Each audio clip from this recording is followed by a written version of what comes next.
Mr. President. The senator from Alaska. Mr. President, I move to proceed to the motion to reconsider the cloture motion on the motion to proceed to H.R. 5371. The question is on the motion. All in favor say aye. Aye. Those opposed, no. The ayes appear to have it. The ayes do have it. The motion is agreed to. Mr. President, I move to reconsider the cloture vote on the motion to proceed to H.R. 5371. The question is on the motion. All in favor say aye. Aye. All opposed, no. The ayes appear to have it. The ayes do have it. The motion is agreed to. The clerk will report the motion to invoke cloture.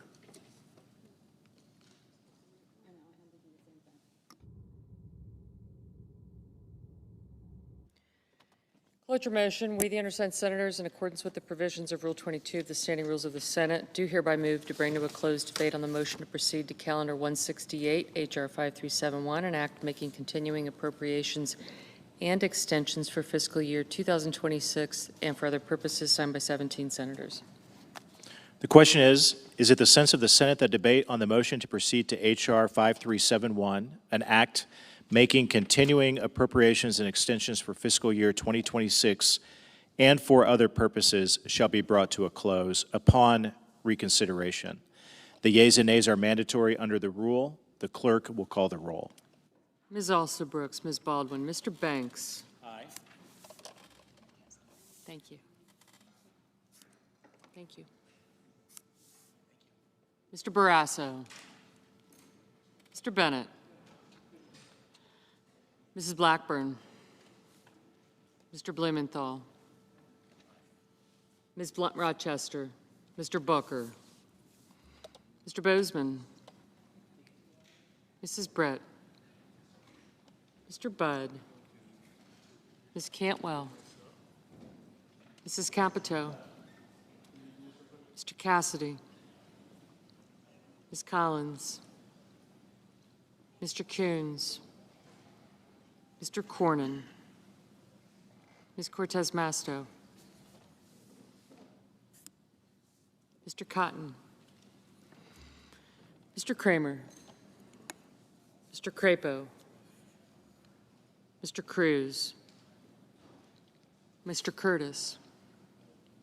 Mr. Daines. Ms. Duckworth. Mr. Durbin. Ms. Ernst. Thank you. Thank you.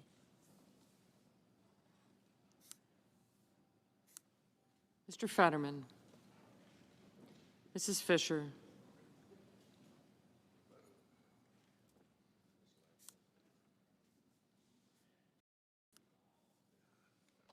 Mr. Gallego. Mrs. Gillibrand.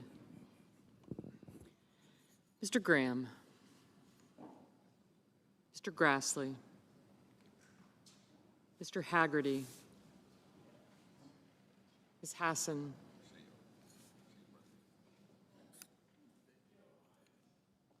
Mr. Hawley. Mr. Heinrich.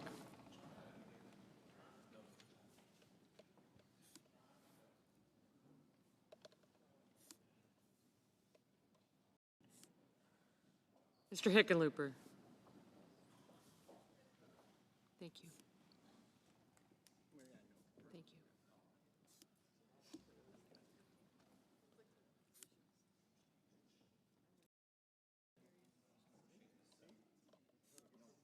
Gotcha.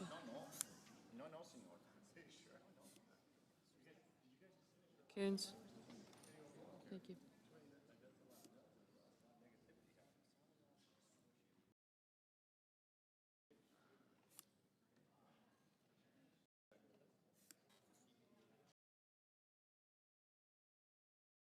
Ms. Hirono.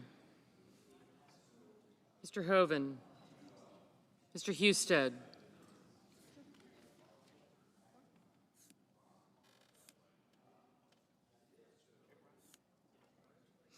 Mrs. Hyde-Smith. Mr. Johnson. Thank you. Mr. Justice. Mr. Kane. Mr. Kelly. Mr. Kennedy. Mr. Kim. Mr. King. Ms. Klobuchar. Mr. Langford. Mr. Lee. Mr. Lujan. Ms. Lummis. Thank you. Mr. Markey.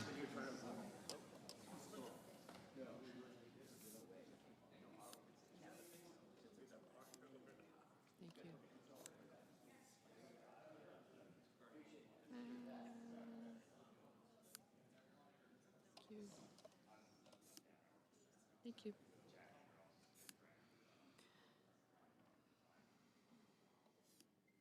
Mr. Marshall.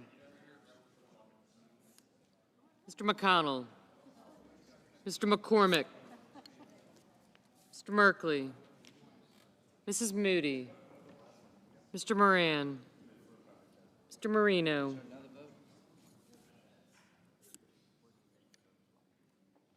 Mr. Mullen. Ms. Murkowski. Mr. Murphy. Mrs. Murray. Mr. Ossoff. Mr. Padilla. Mr. Paul. Mr. Peters. Mr. Reed. Mr. Ricketts. Mr. Risch. Ms. Rosen. Mr. Rounds. Mr. Sanders. Mr. Schatz. Mr. Schiff. Mr. Schmidt. Thank you. Mr. Schmidt. Hassan. Thank you. Mr. Schumer. Mr. Scott of Florida, Mr. Scott of South Carolina. Mrs. Shaheen. Mr. Sheehy. Ms. Slotkin. Ms. Smith. Mr. Sullivan. Mr. Thune. Mr. Tillis. Mr. Tuberville.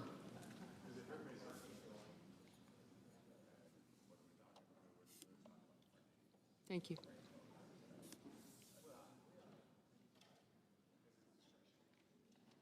Mr. Thune, Mr. Tillis, Mr. Tuberville, Mr. Van Hollen, Mr. Warner, Mr. Warnock, Ms. Warren, Mr. Welch,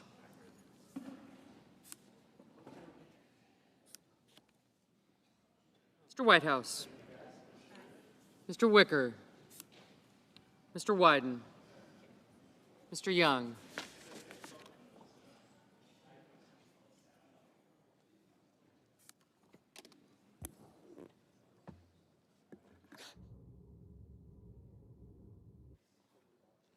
Senators voting in the affirmative: Banks, Cortez Masto, Cotton, Crapo, Cruz, Fisher, Graham, Grassley, Johnson, Kennedy, McCormick, Marino, Mullen, Murkowski, Risch, Scott of Florida, Sheehy, and Tuberville.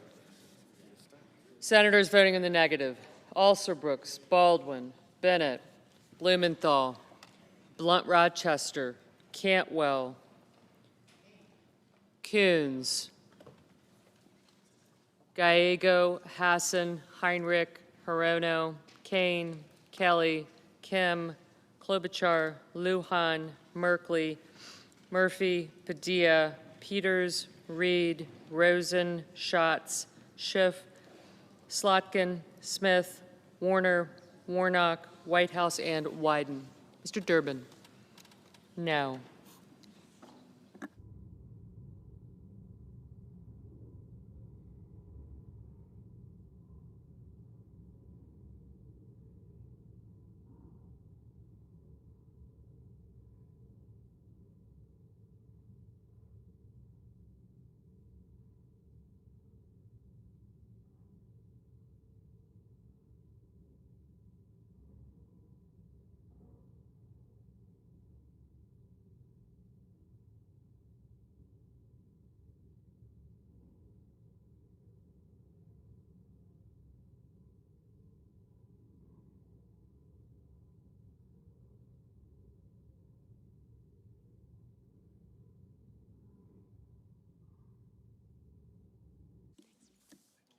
Mr. Booker?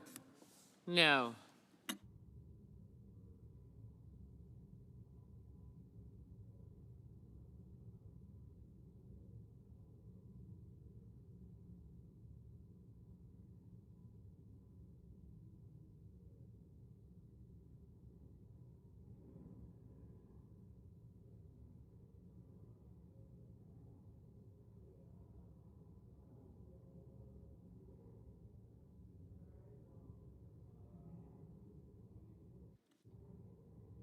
Mr. Wicker, aye. Mrs. Moody, aye. Mr. Hickenlooper, no. Mr. Schmidt, aye. Mr. Curtis, aye. Mr. Moran, aye.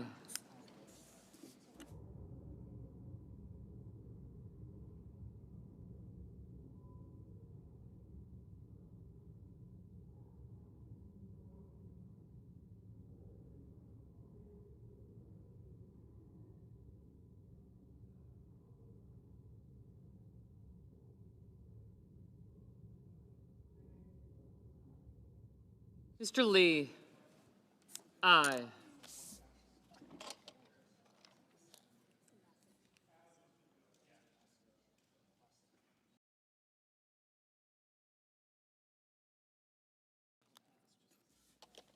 Mr. Young, aye.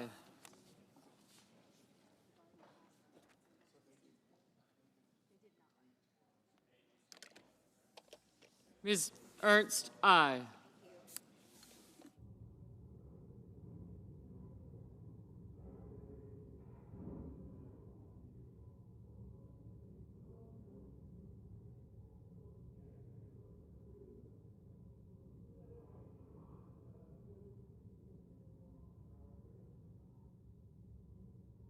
Mr. McConnell,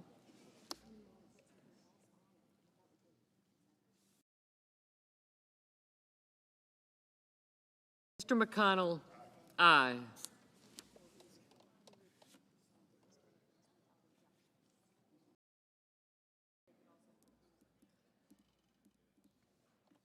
Mr. Ossoff, no.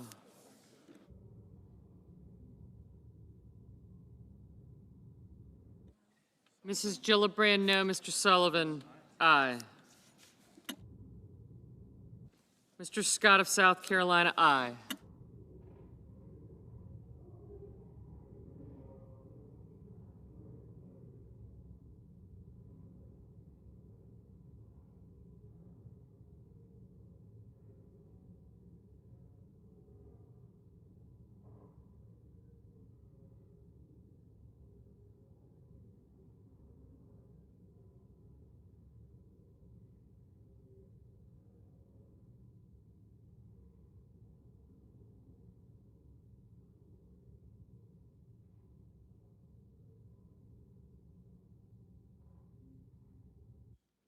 Mrs. Shaheen, no.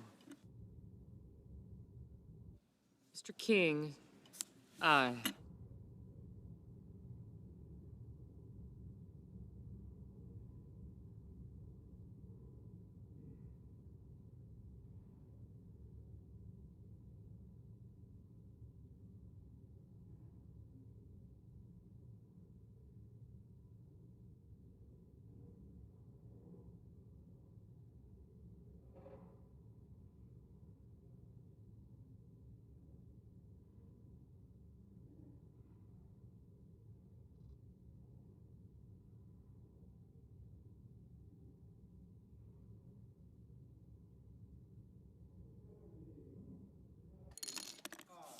Mr. Cassidy.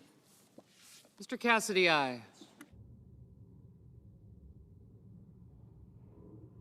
Mr. Van Hollen, no. Mr. Markey, no.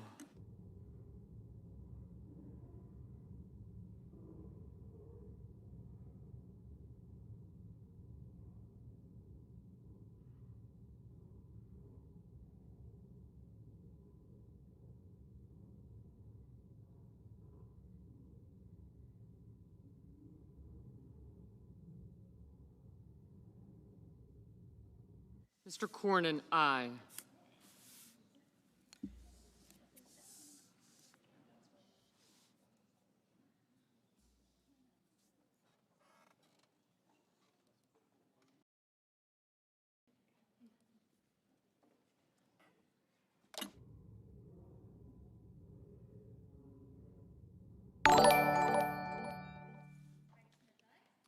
Mrs. Hyde-Smith, aye.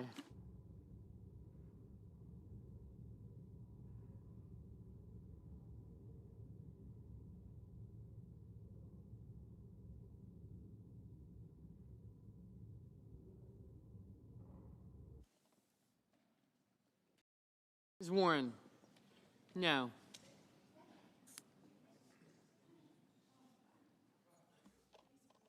Mr. Sanders? No.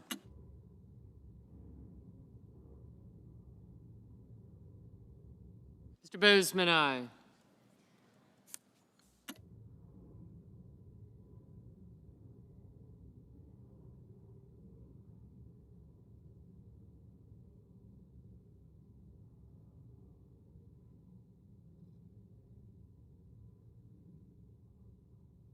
Mr. Daines, aye.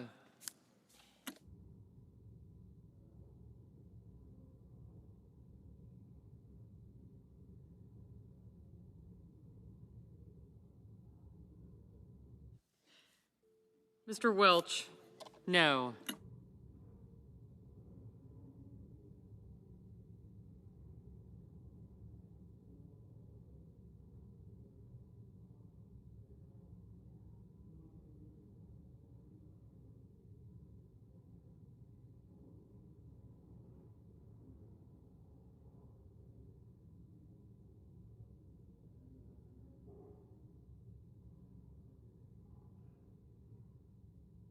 Ms. Collins, aye.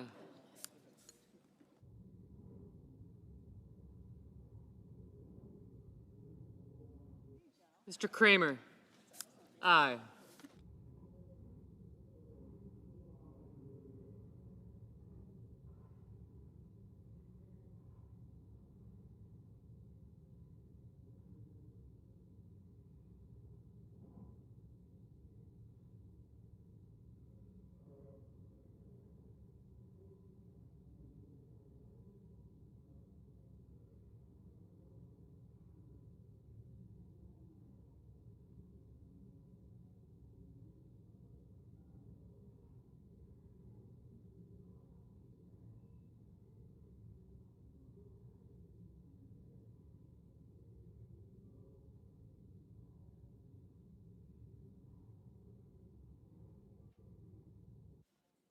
Mr. Paul? No.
Mrs. Britt, aye.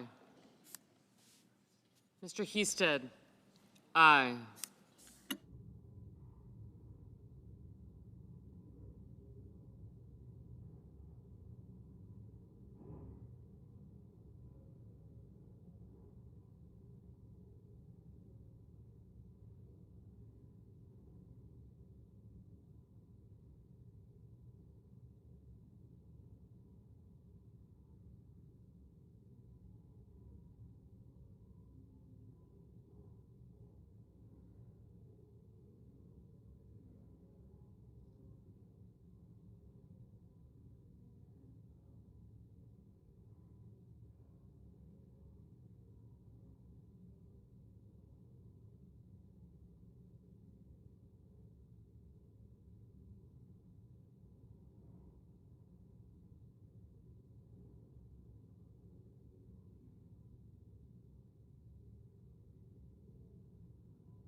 Mr. Fetterman, aye.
Mrs. Murray? No.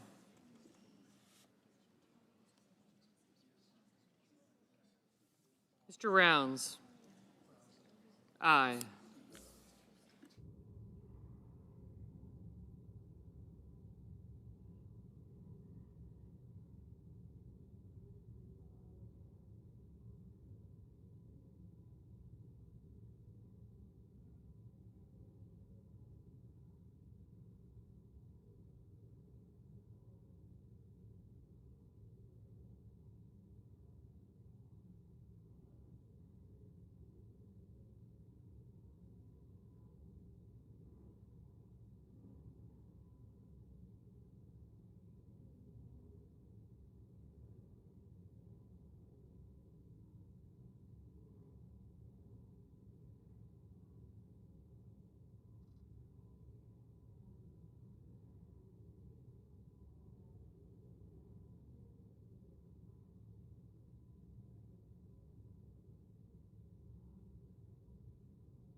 Mr. Budd, aye.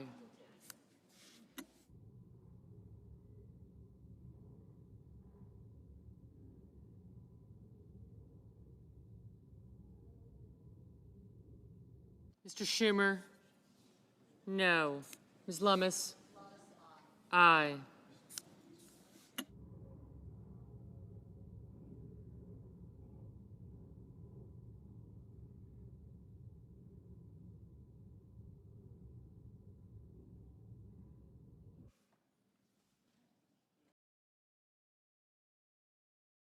Mr. Barrasso, aye. Mrs. Capito, aye.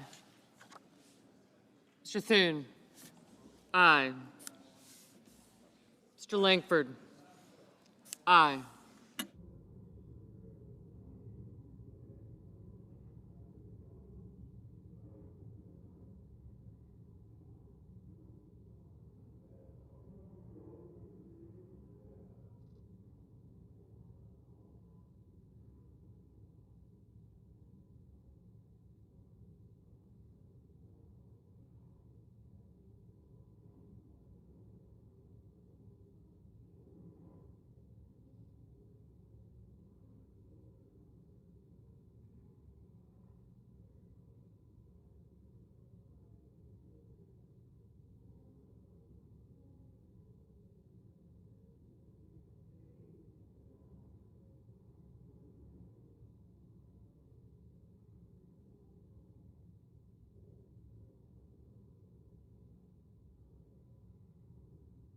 Mr. Justice, aye.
Mr. Hoven, aye.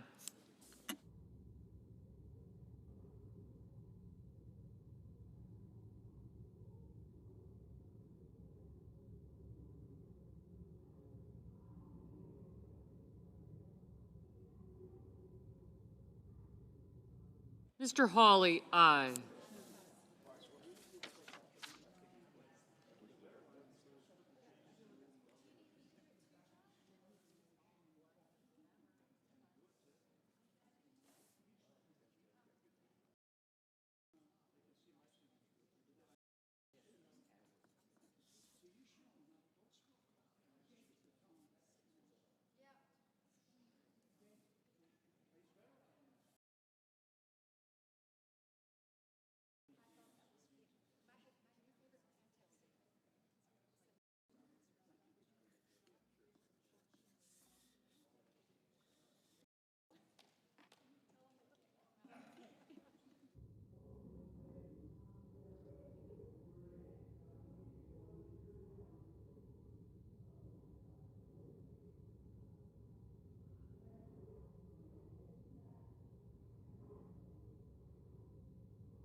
Mr. Ricketts, aye.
On this vote, the yeas are 51, the nays are 44.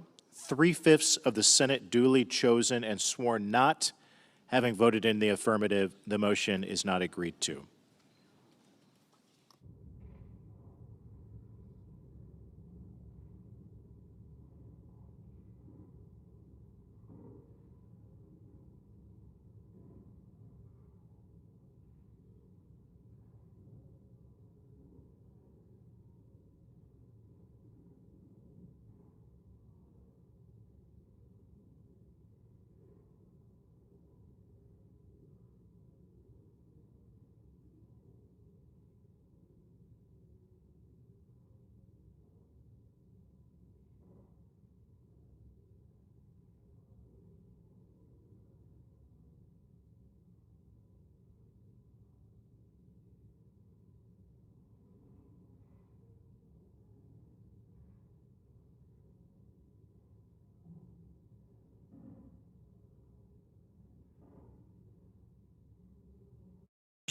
The senator from Louisiana.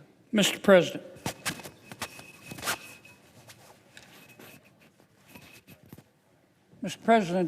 with me today is one of my colleagues from my office, Mr. Will Petrie, who has helped me immensely on this issue. I want to talk just for a few minutes, Mr. President, about digital assets. Some people refer to them as crypto or cryptocurrency. The Senate Banking Committee is in the process, as we should be, of considering market structure legislation for digital assets, for Bitcoin, for crypto. And it's important because there's an enormous amount of confusion out there. I remember when blockchain technology started, many of us do. Today, 1 in 5 Americans own cryptocurrency. Its growth has been nothing short of breathtaking. But as oftentimes happens when you have an innovation, it creates enormous confusion on the way that the subject of that innovation integrates with the federal government. And that's the case here. Those who are in the cryptocurrency business and in the blockchain technology business don't know who to talk to in the federal government. the Securities and Exchange Commission has announced under President Biden that it has jurisdiction over digital assets, and so did the Commodity Futures Trading Commission, the CFTC. And there's been a lot of litigation, and there have been a lot of court cases, and it's been enormously confusing. And those in the crypto business understandably have the reaction, look, we don't mind being regulated, we have nothing to hide, but we'd like to know who to talk to. Is it the CFTC? Is it the SEC? What do we do? And that's why we need legislation. That's why we need market structure legislation, not because government needs to stick its nose in everything, but because there has to be some certainty here. Clearly, there's a turf war between the CFTC and the SEC, and it's Congress's role to delineate who has jurisdiction over what. Now, we did pass one piece of what you might call crypto legislation. We passed the Genius Act, as you know, Mr. President. That was an important piece of legislation, but it really was just a baby step. It regulates stable coins, which is only one part of the digital assets business. I'm certainly not denigrating the effort. I voted for the bill. I sit on the banking committee. The Congress passed the bill. It's a good bill. It was necessary. I congratulate everybody who worked so hard on it. But it's only a small portion of the digital assets market. Now we need to turn to the rest. And the House has already acted. The House has passed a bill called the Clarity Act, which does just what I've been talking about, providing some market structure legislation for the crypto industry, the digital assets industry. But the Senate, this is above my pay grade, but the Senate has not decided not to take up the Clarity Act. I don't know that it's been decided definitively, because obviously if enough senators want to, we can take up anything we want to take up. But the thinking seems to be that the Senate needs to start over and draft our own digital assets market structure bill that complements the Clarity Act, which is already passed by the House. The Banking Committee, chaired by our very able Chairman Tim Scott, is going to be taking up this legislation soon. It's got to be written first. It's still being written. We need to hold hearings. This is a complicated piece of legislation.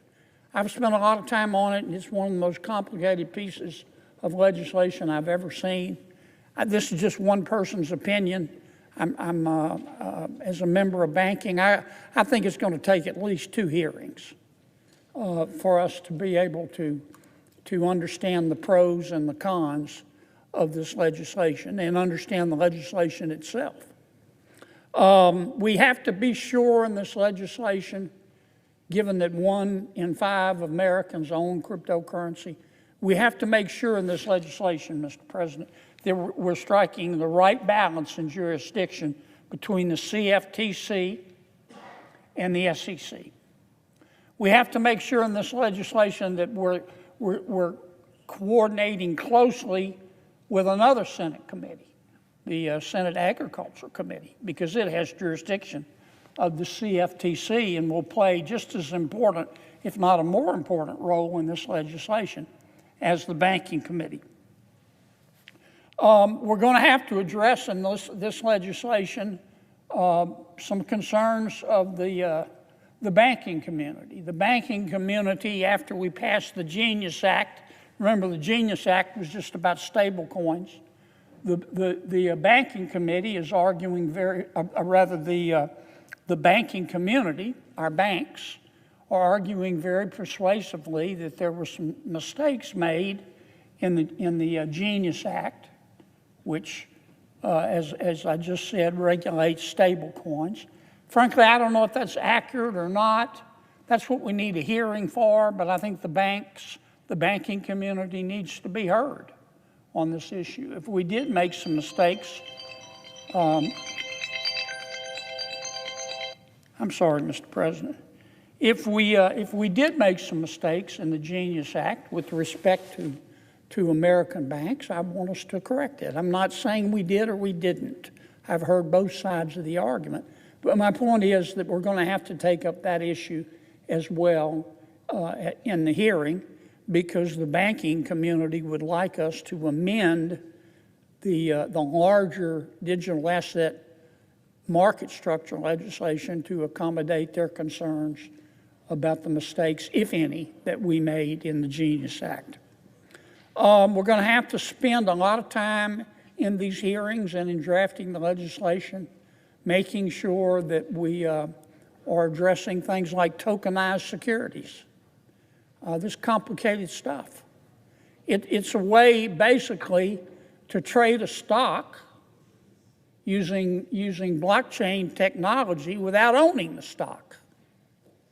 We've got to make sure we get that right. An issue will be raised, I'm sure, about deposit insurance. Cryptocurrency is, well, it's currency in the eyes of many people. And I can see the day when the American people will ask us to address the issue. Should deposit insurance cover cryptocurrency and digital assets? I'm not suggesting to you that it should. I'm not suggesting to you, Mr. President, that it shouldn't. I'm suggesting to you that likely would be a topic we'd want to consider in one of these hearings that we need to have about this topic. I also think it would be appropriate in a hearing on this topic before we draft or vote on the legislation to talk about the Clarity Act.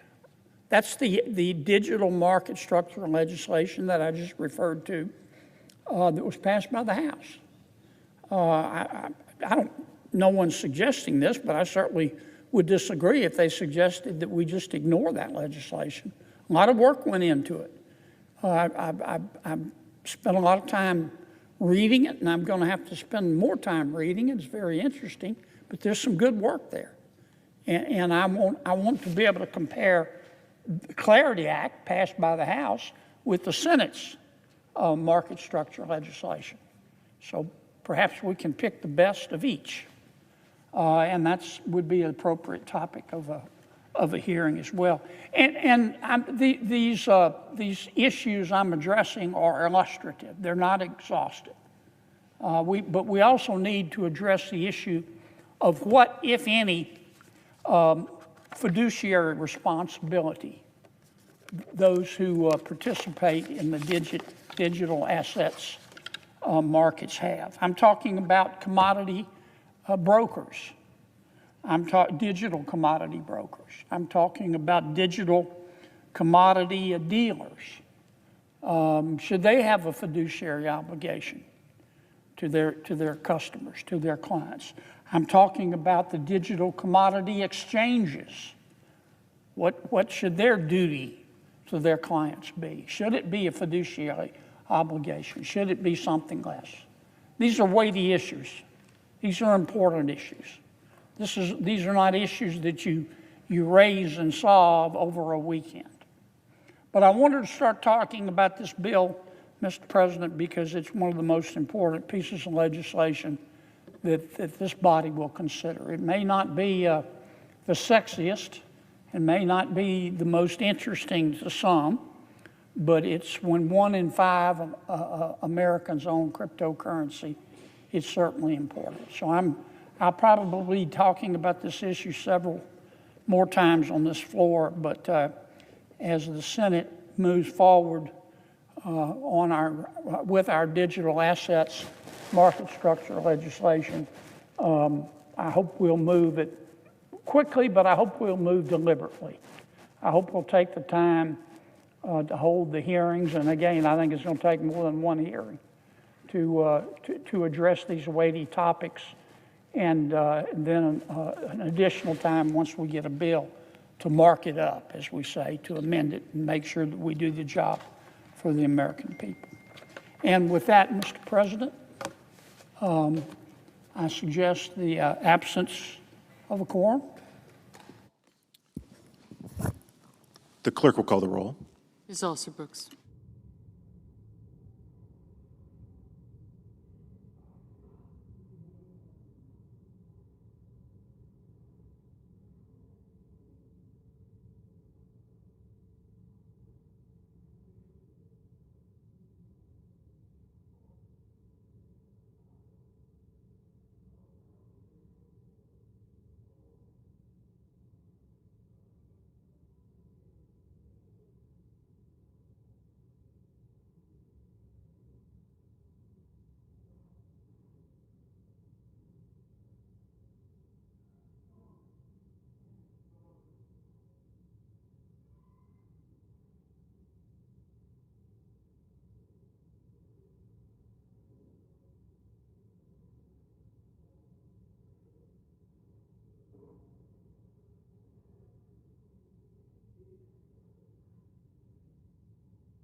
Mr. President. The senator from New Jersey. Mr. President, I asked unanimous consent that the quorum call be vitiated. Without objection. Mr. President, I rise today as federal servants, civil servants will check their mail or check their bank accounts and not see the money that they've earned, for doing the work of the American people. Because hundreds of thousands of civil servants, including roughly 750,000 furloughed government workers, will sit down at the kitchen table tonight and ask some hard questions. Which bills do we pay? What do we do to cut back? How long can we go without a paycheck? These are tough questions, but they are only being asked because President Trump and Speaker Johnson and others have decided that they would rather plunge our government into a shutdown rather than address healthcare cost crisis for millions of Americans that are facing right now these incredibly challenging debates. Now, there are a lot of stories of our public servants struggling in this moment, and I understand that some of my colleagues haven't had a chance to hear them. So I wanted to come to the floor today to share my own story. I started my career as a public servant, as a State Department officer. I worked for the federal government. It was the honor of my lifetime. I emphasize that I was career, not a political appointee. I swore an oath to the Constitution, and I remember how proud I was to be able to raise my hand and recite that oath. I remember very clearly and vividly in 2013, I was working on counterterrorism, trying to keep our nation safe. And while I was doing that work of national security, political leaders on the Hill at that time hit an impasse, and our government went into a shutdown.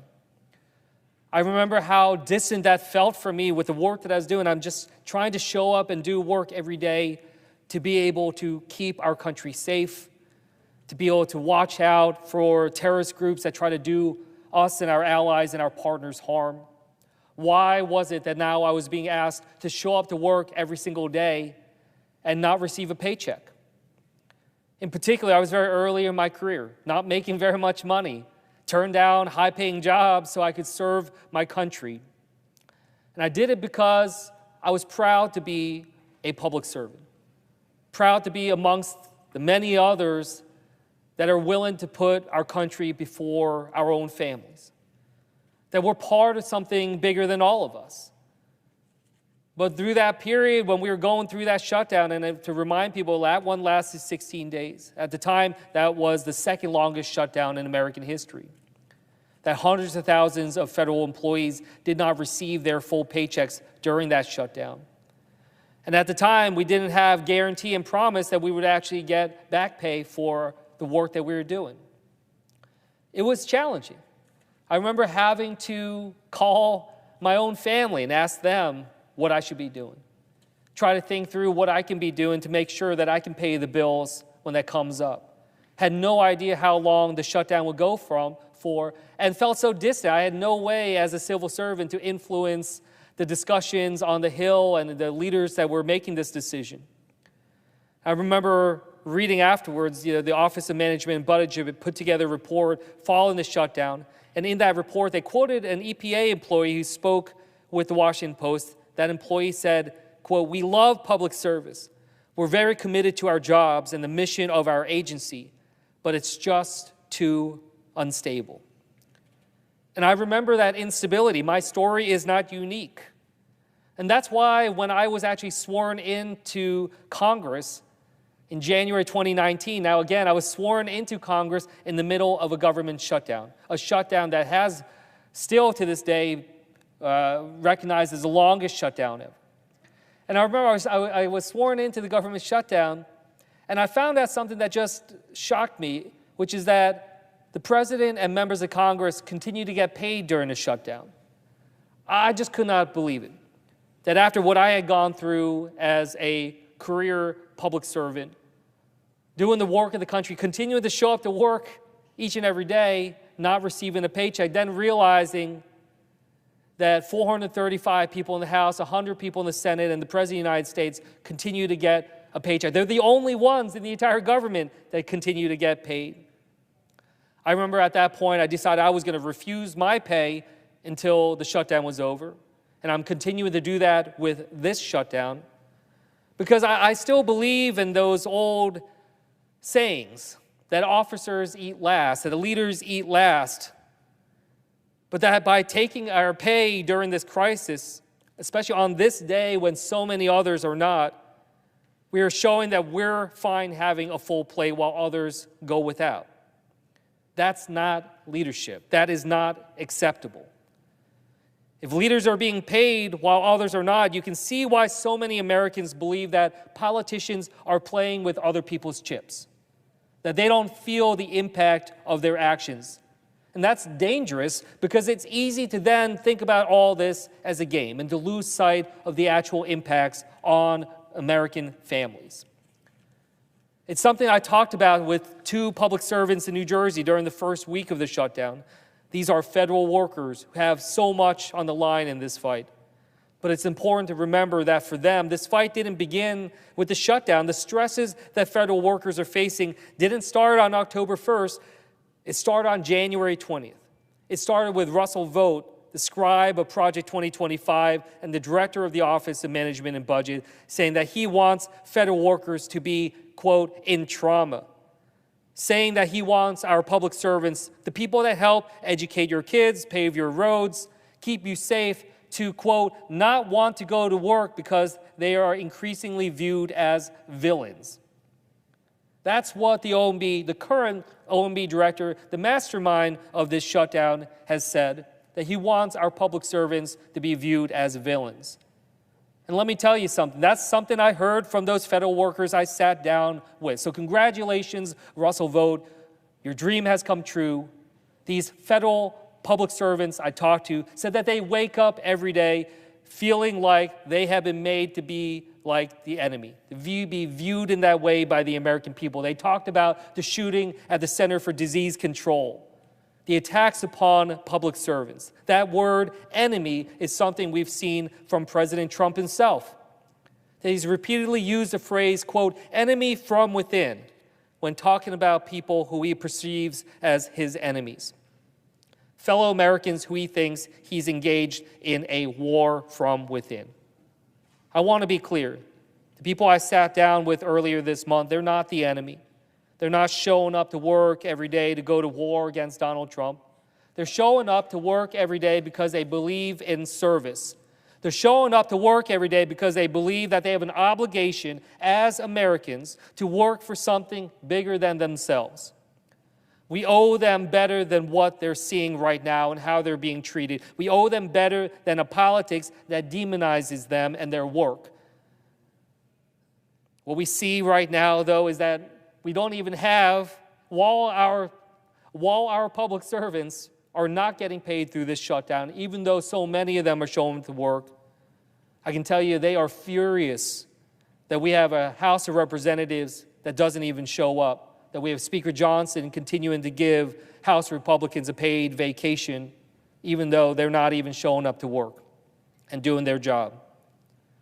And we also see the president and his mob boss-like cronies like Russell Vought and Stephen Miller continuing to step up and use our government, weaponizing it as a tool for political retribution and political extortion. We owe our public servants better. We owe them not just an end to this shutdown, but an end to the politics that makes our public servants an enemy or a tool. Next year is the 250th anniversary of our nation's independence. It is a chance to reaffirm who we are as Americans and what we believe in. I believe in service. I believe in public servants. I believe that the way out of this tailspin that we're in as a country is to try to reignite a new era of public service in this country. Have a new ask not what this country can do for you kind of moment. And I believe that we must do everything we can right now to support our public servants by, first of all, having the House of Representatives get back to work so we can have the negotiations, we can have the discussions needed to be able to address the healthcare crisis impacting American families, and reopen our government so that every public servant can have peace of mind and dignity of knowing that their service has been recognized. It's time to support our public servants. It's time that we work to end this shutdown. Thank you, Mr. President, and I yield back the balance of my time.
never looked so nice. We're getting great compliments, and you see outside how that's come out. It's been great. We make a lot of improvements to the White House, and we're doing that. One of the things you should be looking at is the Palm Court, because that's been totally redone. So we like to preserve and make better the White House, and that's really what's happened, and we're getting tremendous reviews, and we appreciate it. But we're here for a different reason. It's called Operation Summer Heat, which is an appropriate term in light of what we're doing. And early yesterday morning, I returned from the Middle East, where we celebrated a historic agreement to end years of suffering and conflict. Amazing. Every country came together. I mean, even the enemies came out and totally endorsed it. Everybody. I've never seen anything like it. Nobody's seen anything like it. And just as we are forging peace and stability abroad, we're also restoring peace and safety and stability at home. And you see that in Washington, D.C., maybe better than any place, because we got there, and within 12 days it was very good. And within 30 days, it's been as safe as any city in the country. It's been great. Took out 1,700 people, got them out. These are career criminals in many cases, and people that shouldn't have been allowed in by the Biden administration. Historically, the summer months have been a time when violent crime soar, as you know, but not under President Trump. Today, we're announcing the results of a sweeping law enforcement effort known as Operation Summer Heat. We were in many cities that people didn't know about. We kept it a little quiet, and it had a big impact, and you'll hear that in a second. But over the past few months, FBI offices in all 50 states made crushing violent crime a top enforcement priority. That's what they did, rounding up and arresting thousands of the most violent and dangerous criminals. And these are among the most dangerous and violent people in the world. They were allowed, in many cases, not in all cases, but in many cases, they were allowed in by a very foolish, actually stupid, open border policy. Just anybody could have come in. They emptied out their jails, their prisons, their mental institutions. They emptied them into our country. And the people behind me have done an incredible job, because if we didn't have that administration, it would have been so much easier. They allowed millions of people in this country that shouldn't have been allowed, including over 11,000 murderers, half of whom murdered more than one person. And many of them are gone now, or they're put in prison, because we don't want to have them come back. So we literally put them in our prison, which we don't want to do. But we bring them back to their countries. Working with state and local partners, the FBI arrested over 8,000 violent criminals during the course of this period. In major cities like in New Orleans, Nashville, we saw a 250% increase in arrests. And we really went after the bad ones. These include 725 individuals wanted for violent crimes against children and murderers. These arrests are in addition to the work of our historic federal task forces that Make D.C. Safe Task Force has been unbelievable. I mean, the job they've done, it's incredible. And it's been so nice, because so many people, they're going out to dinner and they're having dinners. They didn't go out for 4 years. And now they're going out 3 times a week. Restaurants are opening. Restaurants are full. And usually that means a lot of good things. But restaurants that were closed are now opening up. And everybody's happy. It's nobody's ever seen anything like it, actually. And everybody feels safe. You can have a child walk right through the middle of Washington, D.C., and nothing's going to happen. We were losing more than one person a week in Washington. They're being killed on an average of over one a week.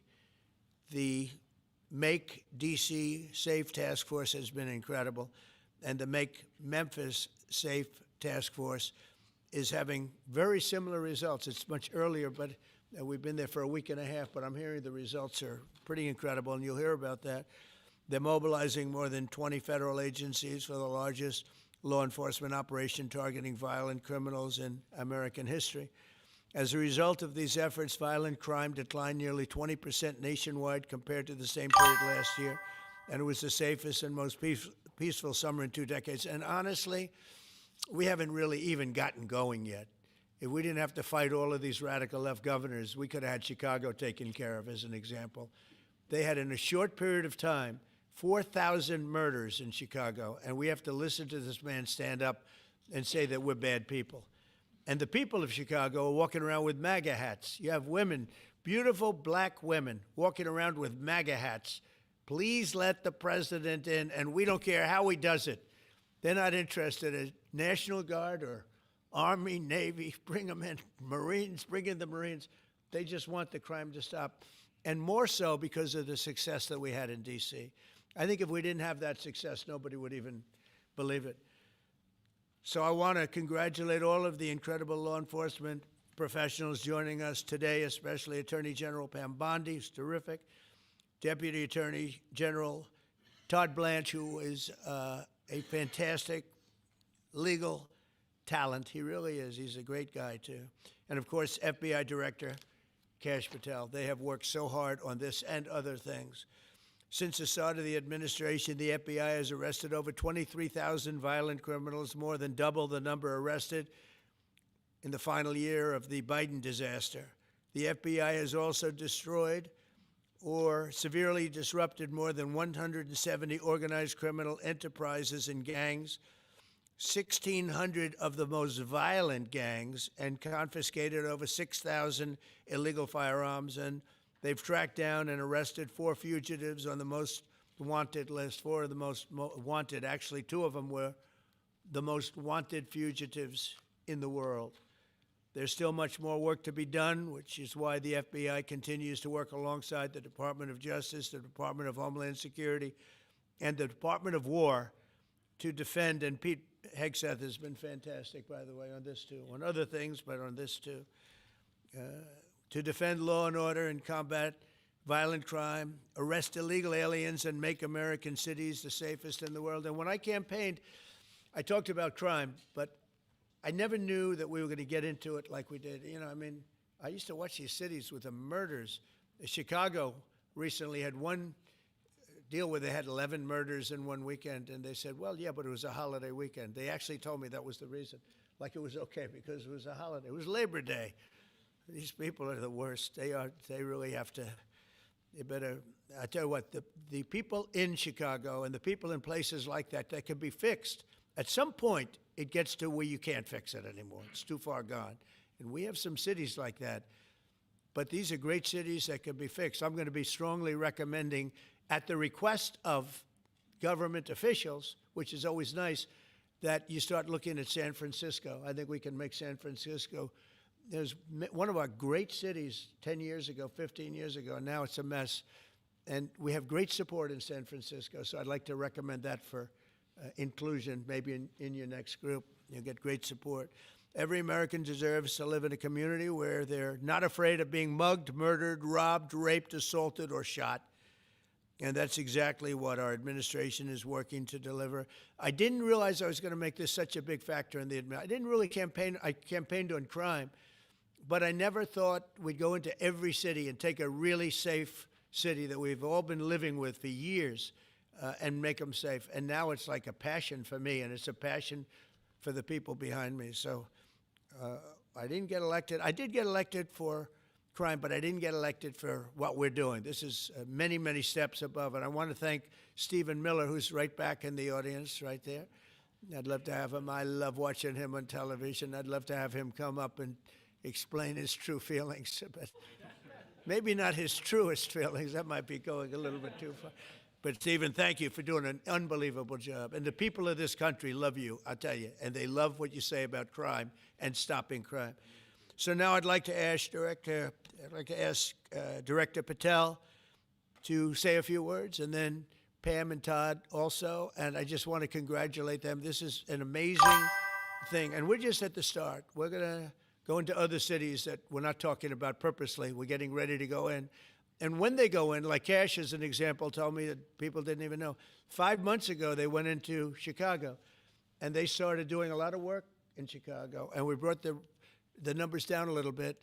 And but that really was just preparatory work for what we're going to do with the surge. We're going to have a surge of strong, good people, patriots, and they're going to go in, they straighten it all out. So a lot of these cities we're already working on, but we don't do it with a big flavor. But in a little while, you're going to see some numbers that you're not going to believe. And I think you'll probably start with Memphis, because I'm hearing the numbers are much quicker than we even thought possible. But again, D.C. it speaks for itself. Chicago is going to be okay. We're going to save Chicago. And I told you, and I told them, a very respected man, the head of the Union Pacific, said, "Sir, save Chicago. It can be saved." And the way he said it, it was like, can you believe it? We're trying to save Chicago. But I understood exactly what he wants, and that's what we're going to do. We're going to save all of our cities, and we're going to make them essentially crime-free, like other countries have crime-free.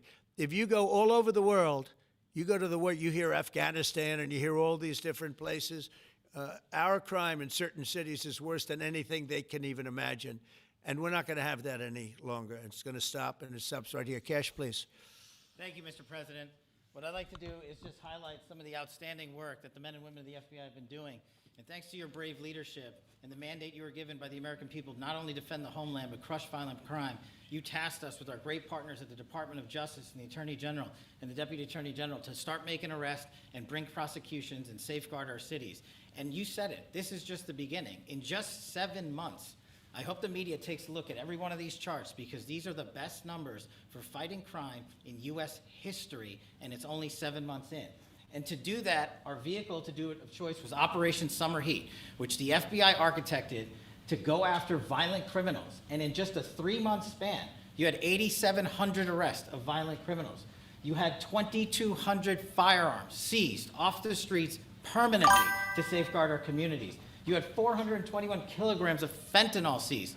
Just to put that in perspective, that's enough to kill 55 million Americans alone.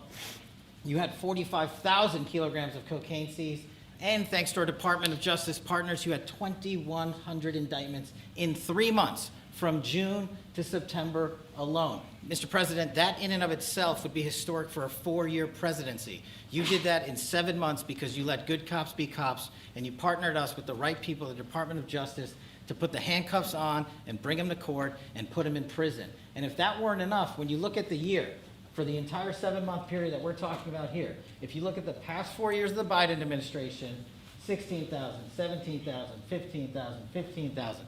That's the number of arrests year over year of violent felons in this country for the Biden administration. Mr. President, in 7 months, you have 28,600 arrests of violent felons in just 7 months alone because of your leadership and the dedication of the men and women at the FBI who want to go out there and do the job they were prevented from doing because that department used to be weaponized and politicized.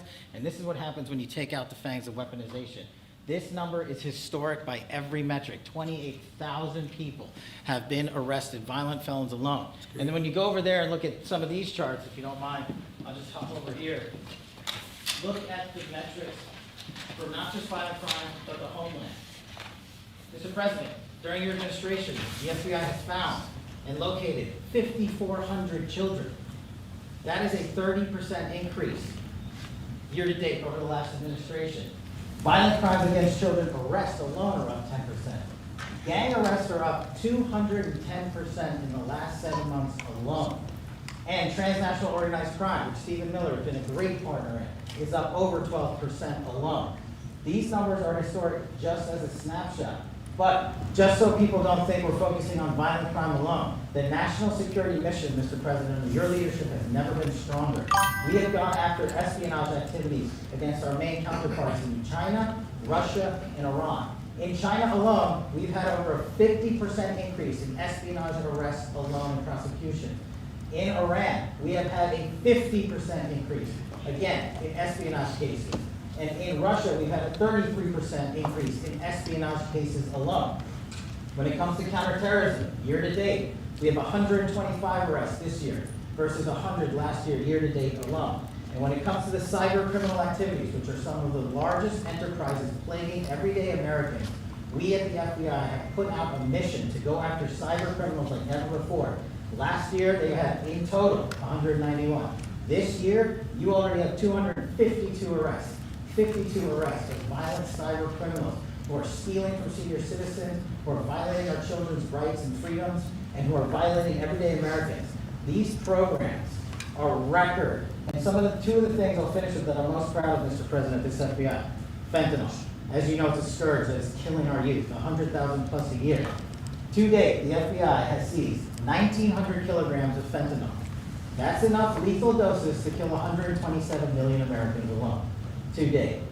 And if that weren't enough, Mr. President, you said we have to go after the worst of the worst.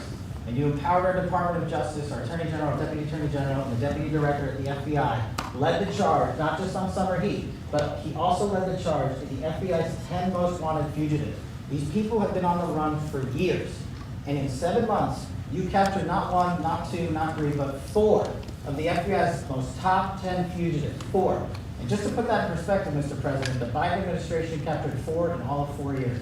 You're on 7, and we're going to get to 10. We're going to get to 10 of 10. This includes a lady who murdered her 6-year-old handicapped child and fled to India. We got her in 2 months. This includes a narco trafficker. This includes a sex trafficker. This includes another first-degree murderer and gangbang. These people were on the run because of the prior administration's reckless policies that destroyed our communities. And you came in and with a mandate said, go after the worst of the worst.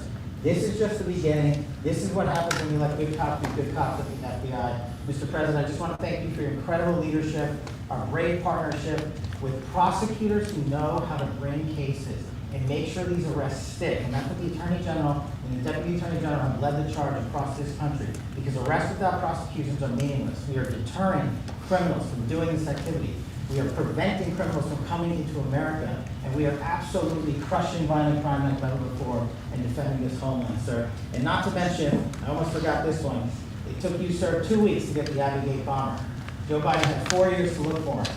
You got him in 2 weeks, thanks to the interagency effort by the FBI and the CIA, went to Pakistan, and now 13 brave warriors who were sentenced to murder because of disastrous Afghanistan withdrawal. They have justice, their families have a peace of mind, and we're going to continue to find the others, Mr. President. On behalf of the FBI, sir, I just want to thank you. Thank you very much, Gage. Great job. Very good. Very impressive.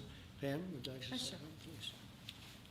President Trump, the men and women of law enforcement say 2 things to me repeatedly. First, you have taken the handcuffs off them and let them do their jobs, and you let cops be cops. That's why all this is happening.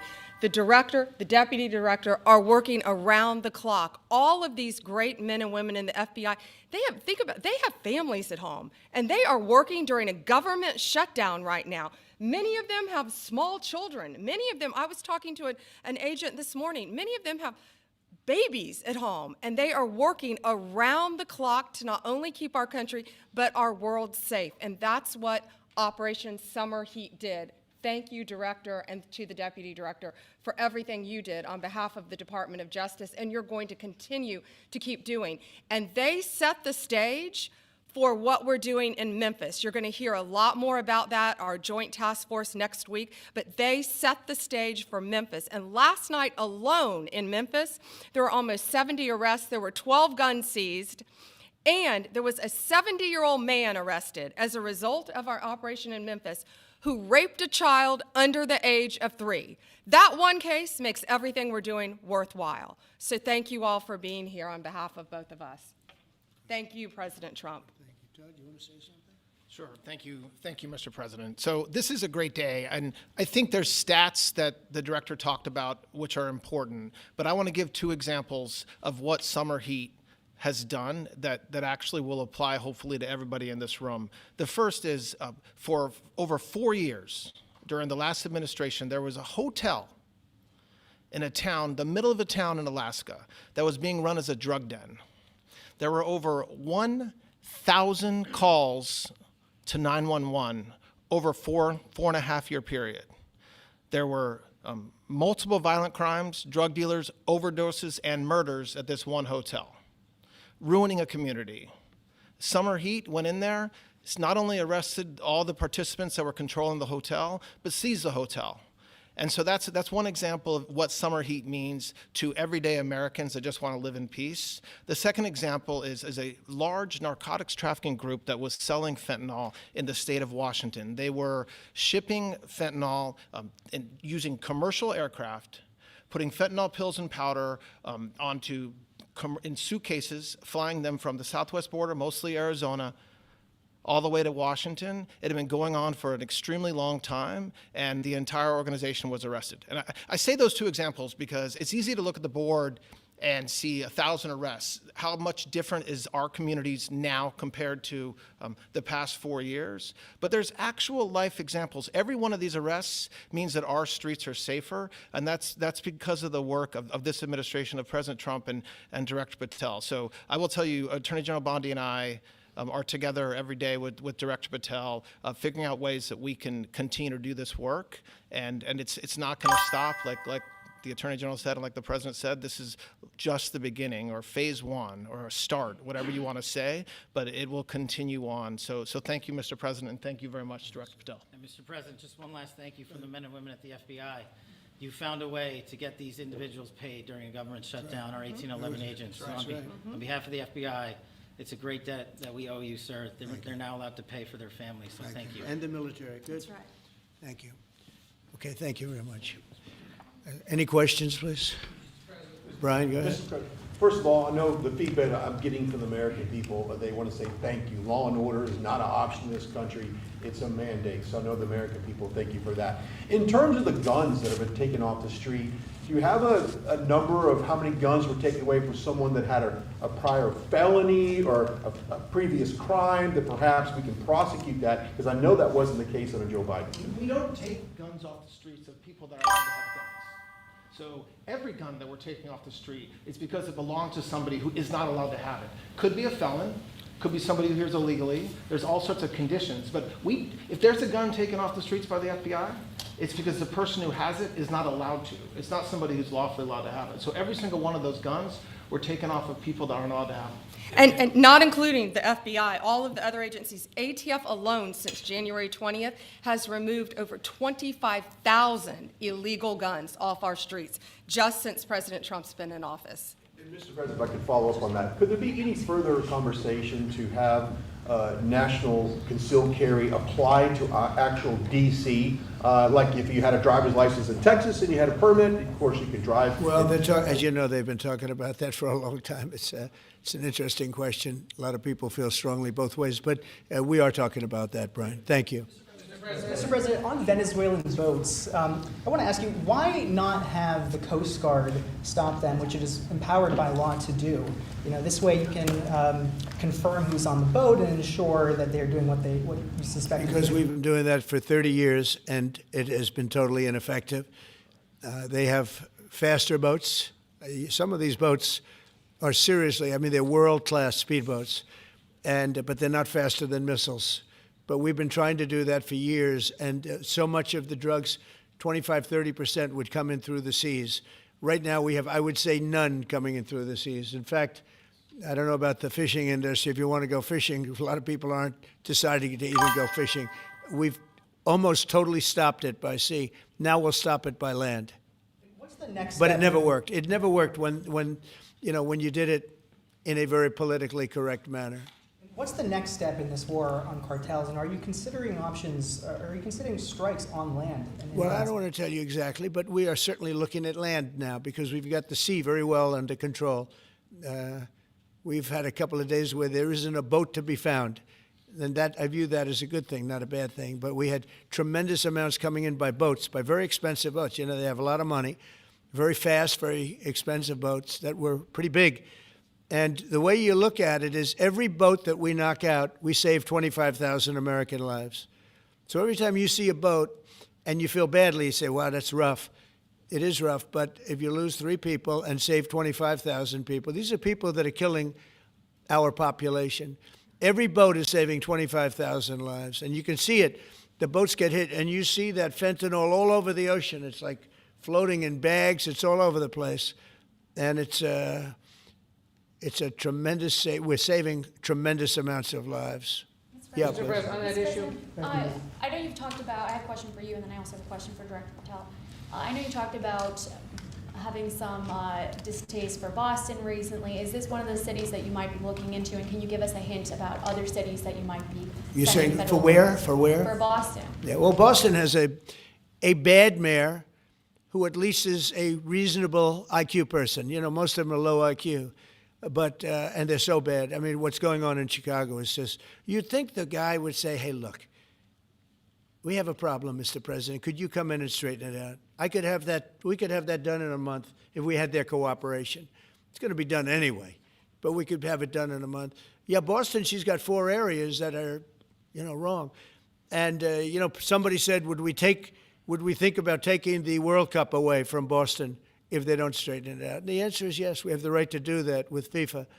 So if we think that LA is going to be bad, or we think that applies a little bit to the Olympics too, but we'll talk about FIFA first. FIFA is very hot. If we think there's any reason that, whether it's Boston or anywhere else, that they're not doing their job, we're going to take those World Cup games and move them someplace else. Thank you. And then Director Patel, there's been so many conspiracy theories swirling around about the assassination of Charlie Kirk. Do you have any updates for us, especially in light of all the online content that everyone's been talking about? The only thing we deal with at the FBI and the Department of Justice is facts, and we delivered in record speed a manhunt to capture Charlie Kirk's alleged assassin in 33 hours.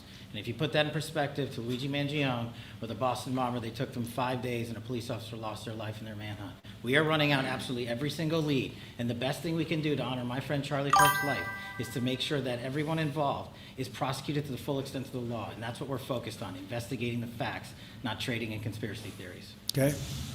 Mr. President, thank you so much. Thank you. In light of China's export curbs on rare earths, do you view India as a reliable partner going forward? And are you planning to meet Prime Minister Modi in Malaysia? Are you open to talks in terms of Yeah, trade? sure. He's a friend of mine. We have a great relationship. He just said that 2 days ago, as you know. We have a great relationship. No, we were not happy with him buying oil from Russia, because that lets Russia continue on with this ridiculous war where they've lost 1.5 million people, by the way. Russia's lost 1.5 million people, soldiers mostly. This is a war that should have never started, but it's a war that Russia should have won in the first week, and they're going into the 4th year. And I want to see it stop. So I was not happy that India was buying oil. And he assured me today that they will not be buying oil from Russia. That's a big stop. Now I got to get China to do the same thing.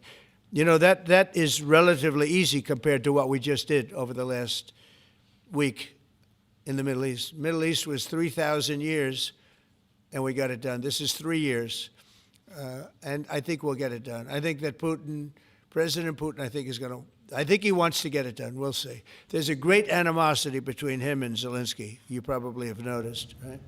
And I think it's hurting the process. Yeah, please. Mr. President, thank you.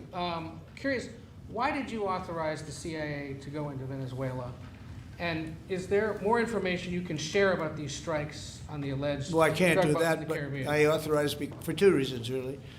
Number one, they have emptied their prisons into the United States of America. They came in through the border. They came in because we had an open border policy. And as soon as I heard that, I said, a lot of these countries, they're not the only country, but they're the worst abuser. And they've allowed thousands and thousands of prisoners, mental institution, people from mental institutions, insane asylums, emptied out into the United States. We're bringing them back. But that's a really bad, and they did it at a level that probably not, many countries have done it, but not like Venezuela. They were down and dirty. And the other thing are drugs. We have a lot of drugs coming in from Venezuela. And a lot of the Venezuelan drugs come in through the sea, so you get to see that. But we're going to stop them by land also. Does the CIA have authority to take out Maduro? Oh, I don't want to answer a question like that. That's a ridiculous question for me to be given. Not really a ridiculous question, but wouldn't it be a ridiculous question for me to answer? But I think Venezuela is feeling heat, but I think a lot of other countries are feeling heat too. We're not going to let this country, our country, be ruined because other people want to drop, as you say, their worst. They have given us their worst. They've loaded up our country with prisoners, with mentally ill people that are seriously ill, criminally ill. And we're not going to take it. And so, I mean, it's just one of those things. And I can tell you, we've taken care of the sea. There's nobody, and we're watching. We're watching. And if we see it, we'll save it. Yeah, please. On the ships, though, sir, there are Republicans and Democrats up on the Hill concerned that in the briefings they've gotten about those attacks, they're not necessarily getting information about who was on them and what exactly was on those ships. Can you ensure that at but least they are lawmakers given will be told that? information that they were loaded up with drugs, and that's the thing that matters. When they're loaded up with drugs, they're fair game. And every one of those ships they're not ships, they're boats, they're speedboats. They're extremely fast, record-setting type speedboats that cost a lot of money, and they have a lot of money because they're drug sellers. But they know one thing, and they all have the same thing in common. There's drug dust. They call it drug dust. They call it fentanyl dust all over the boat after those bombs go off, and you can take along. Attack them though that they're. We know before. We know when they go out. We know we have much information about each boat that goes out. Deep, strong information. Yeah, please. Sir, you're going to have Vladimir Zelensky here this week. What is your message at this stage of the war for him? And shy of tomahawks. To who is that? For Zelensky. Yeah. And shy of tomahawks for Ukraine. Are you considering other options, and will you speak with Vladimir Putin about No, we're looking at other options. We are. President Zelensky's coming in. I'm not a fan of the war. I'm not a fan of the way it started. It should have never happened. It wouldn't have started if I were president. The election was rigged. And because of that, we lost a lot of lives have been lost because of that war. Not American lives, but if I can save a lot of lives, that's why I'm in it. I want to save lives. I've had 8 wars. The Prime Minister of Pakistan got up the other day, said so beautifully, he says, you saved millions of lives. He told that to a group of people right in this office. He said the president saved millions of lives. And I think what he's referring to is the fact that that would have been with India, a nuclear war. That was getting very close. 7 planes, they don't talk about it, but 7 aircraft were shot down. In fact, we have the new ambassador to India right here. They're well represented. You better represent us, not them, okay? Yeah. But Sergio's going to do a great job. He's going to do a great job. But no, we'll be talking about the war with him, and we'll be talking about, they want to go offensive. I'll make a determination on that, but they would like to go offensive, you know that, and we'll have to make a determination. Can I follow up the question? Given you have the FBI director and attorney general here today, Jim Jordan has asked Jack Smith to appear in front of the House Judiciary. You mean deranged, Jack? He's a deranged individual, yeah. He's asked him to. Well, they should. I'm surprised it takes so long. We're talking about violent crime. What about the crime against a political opponent? That's what we have to talk about, too. Jordan would like to understand the full extent to which the Biden-Harris Justice Department weaponized federal law enforcement. What do you think the committee will find out, Mr. Smith? I think it was the worst weaponization of a political opponent in the history of the world, let alone this country. And I hope that everybody's, they're involved in it. I'm not. I'm the one that had to suffer through it and ultimately win. But what they did was criminal. Deranged Jack Smith, in my opinion, is a criminal. And I noticed his interviewer was, I think that was Weissman. And I hope they're going to look into Weissman, too. Weissman's a bad guy. And he had somebody in Lisa, who was his puppet, worked in the office really as the top person. And I think that she should be looked at very strongly. There was tremendous criminal activity having to do. If we don't have fair elections in this country, we're not going to have a country. And I've said it from the beginning, fair elections and borders. And we need also fair press, because if you don't have fair press, it's very tough. And we've got the strongest border of anybody. Nobody has a border. We have a border where the numbers just came out again. You saw 0 people came in illegally. Now, we do take people into our country legally, but 0 people. But, you're talking about a different subject. You're talking about political crime. They have committed massive political crime. I hope they're looking at Shifty Schiff. I hope they're looking at all these people. And I'm allowed to find out. I'm allowed to, I'm, in theory, the chief law enforcement officer.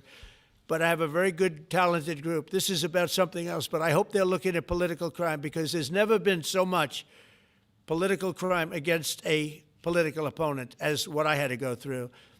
They raided my house in Florida. It was an illegal raid. I have a lawsuit that was doing very well, and when I became president, I said, I'm sort of suing myself. I don't know, how do you settle the lawsuit? I'll say, give me X dollars, right? And I don't know what to do with the lawsuit. It's a great lawsuit, and now I won. It sort of looks bad. I'm suing myself, right? So I don't know, but that was a lawsuit that was very strong, very powerful. They raided illegally my house in Florida, Mar-a-Lago. They went through the drawers of my young son.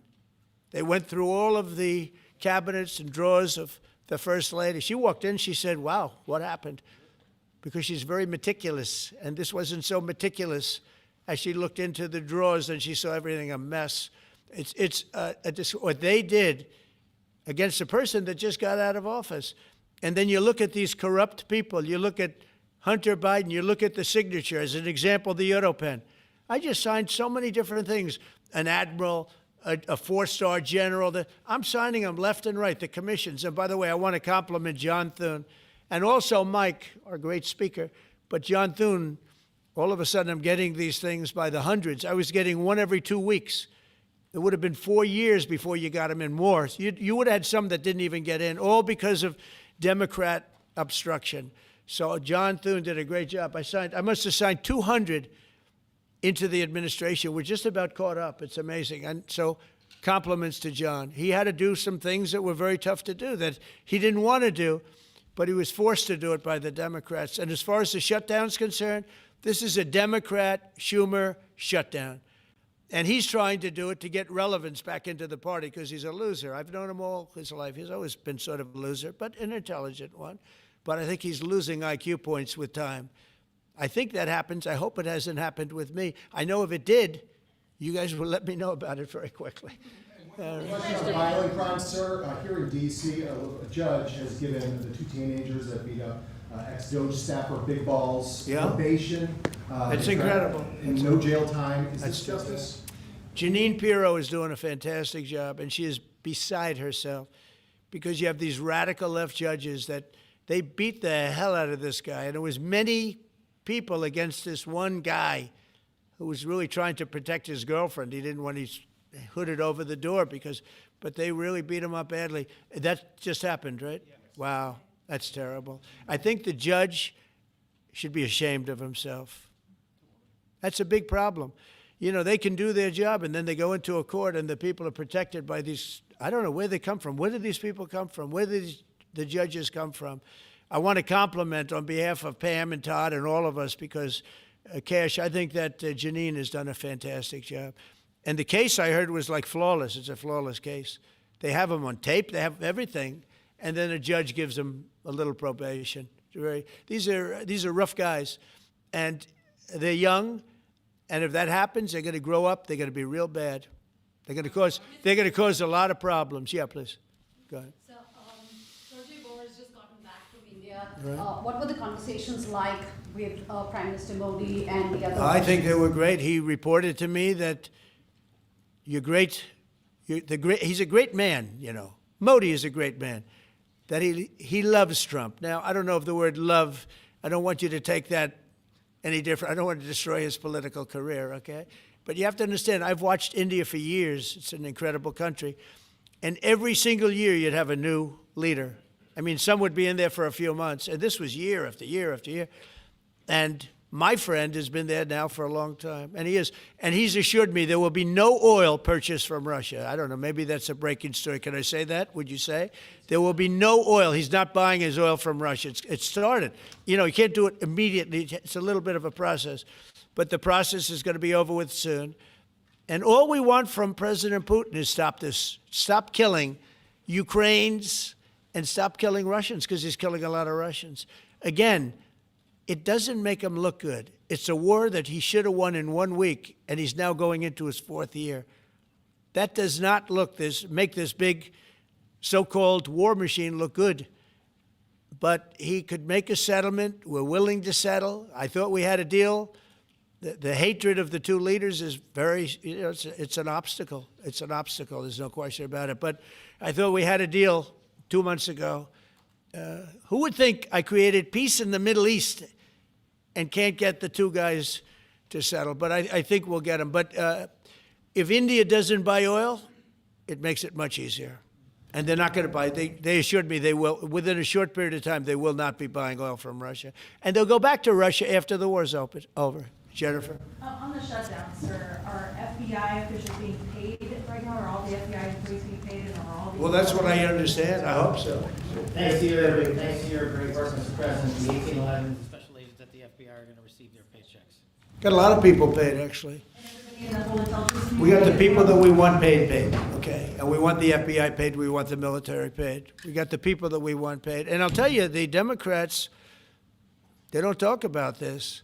You know, we're getting rid of programs that we didn't like, but that were negotiated in, but we didn't like. We're terminating those programs, and they're going to be terminated on a permanent basis. And it's thousands of people, and it's billions of dollars. We're getting rid of a lot of things that we never wanted because of the fact that they made this stupid move. And they don't want to talk about it. You know, they have their day coming up. I hear very few people are going to be there, by the way. But they have their day coming up, and they want to have their day in the sun. But they should really make a deal. So what we're doing, I mean, they call him Darth Vader, but he's actually a very nice person, Russell Vogt. But Russell Vogt is really terminating tremendous numbers of Democrat projects. There's not only jobs, I mean, the project in Manhattan, the project in New York, it's billions and billions of dollars that Schumer has worked 20 years to get. It's terminated. Tell him it's terminated, Jennifer. All right. On Hamas, sir, what is your understanding of the pace of returning the deceased hostages? Are you pleased? Well, with they're that looking pace? for them, absolutely. They're looking. So we have the living hostages all back. They returned some more today. It's a gruesome process. I almost hate to talk about it. But they're digging. They're actually digging. There are areas where they're digging and they're finding a lot of bodies. Then they have to separate the bodies. You wouldn't believe this. And some of those bodies have been in there a long time. And some of them are under rubble. They have to remove rubble. But there are graves, and some are in tunnels that died in tunnels that are way down under the earth. And the tunnels are like 3 feet. Can you believe it? 3 feet high. They lived like this for a long period of time. It's a horrible atrocity. At the same time, we, meaning Israel, but I knew everything they were doing pretty much. I knew most of the things they were doing, but they've killed probably 70,000 of these people, Hamas. And I said, it's time now. So we'll see what happens. We'll also see what happens. Your next question is going to be the weapons. We want the weapons to be given up, sacrificed, and they've agreed to do it. Now they have to do it, and if they don't do it, we'll do it. We had the head of CENTCOM today suggest that Hamas needs to hurry up and disarm and follow your comprehensive plan. Yeah. That it was the head of CENTCOM saying that. Is that not a signal to Hamas, to the rest of the world, that at some point the U.S. military may more directly engage? We won't need the U.S. military. We won't need it. Why not just yield? Because we're very much involved in it. If we weren't involved, there wouldn't be peace. If we didn't destroy the nuclear capability of Iran, that deal would have never happened for two reasons. The Arab nations would not have felt bold enough to do it because you have a very powerful, at that time, Iran. It's not powerful anymore between what Israel and us did, because, the attack was, if you look at it, we helped them very much. They will be the first to tell you, including shooting down thousands of drones that were coming into Israel. We shot them down. We were shooting them down like it was target practice, but we shot down thousands of drones and missiles also going into Israel. But between what we did to Iran that way with the, conventional, we will call it, and what see that beautiful plane, that B-2, I noticed it on the desk. I always thought it was beautiful, but I never understood it. Now I understand it. It took in hundreds of thousands of bombs in the form of two, but hundreds of thousands of pounds of bombs. And every single bomb hit perfectly. Then they sent Tomahawks in. They sent 30 Tomahawks on top of it. And that was totally, CNN said, well, maybe it wasn't as bad as, as Trump said, because I said obliterated. Obliterated is not a strong enough word, actually. And you saw the Atomic Energy Commission came out and said the word obliteration is very, very, think of it. They came in under potential fire. They entered Iran airspace late at night, in the dark, no moon. The moon was low for a reason. What time we picked it. Couldn't see anything. And they hit every target, and they weren't hit. Nobody saw that plane. That plane is stealth. Nobody saw it. The problem with that is it may be stealth today, but tomorrow it won't be. And we just ordered about 20 brand new B-2 bombers. It's unbelievable as a weapon. I know Putin, when I was riding with him in Alaska, we passed a lot of them. And he said, that really did the trick. I said, yeah, it did. It's amazing. The flying wing.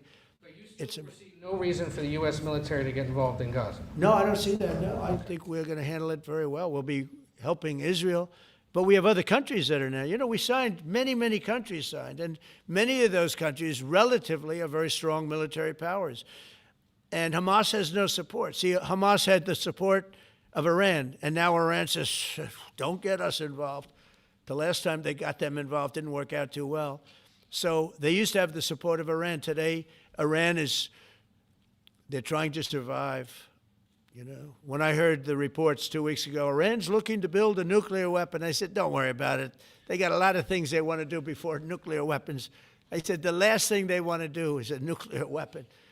It didn't work out. And if they did a nuclear weapon before they got even close, that site would be attacked and it would be wiped out. Yeah. Mr. President, you're meeting with President Xi in a few weeks. Yeah. If you can't come to an agreement or a deal at that meeting, are we in for a sustained trade war with China? Well, you're in one now. Look, we have 100% tariff. If we didn't have tariffs, we would be exposed as being a nothing. We would have no defense. You know, they've used tariffs on us, but we've never had anybody sitting in that chair that felt the need to do it. And they've allowed us to be $37 trillion in debt, et cetera, et cetera. Tariffs are a very important tool for our defense, for our national security. If we don't have tariffs, we're not going to have national security. As an example, if you look at Pakistan and Iran, I told them I was in the midst of negotiating a trade deal with Iran, and Pakistan was going to be in line.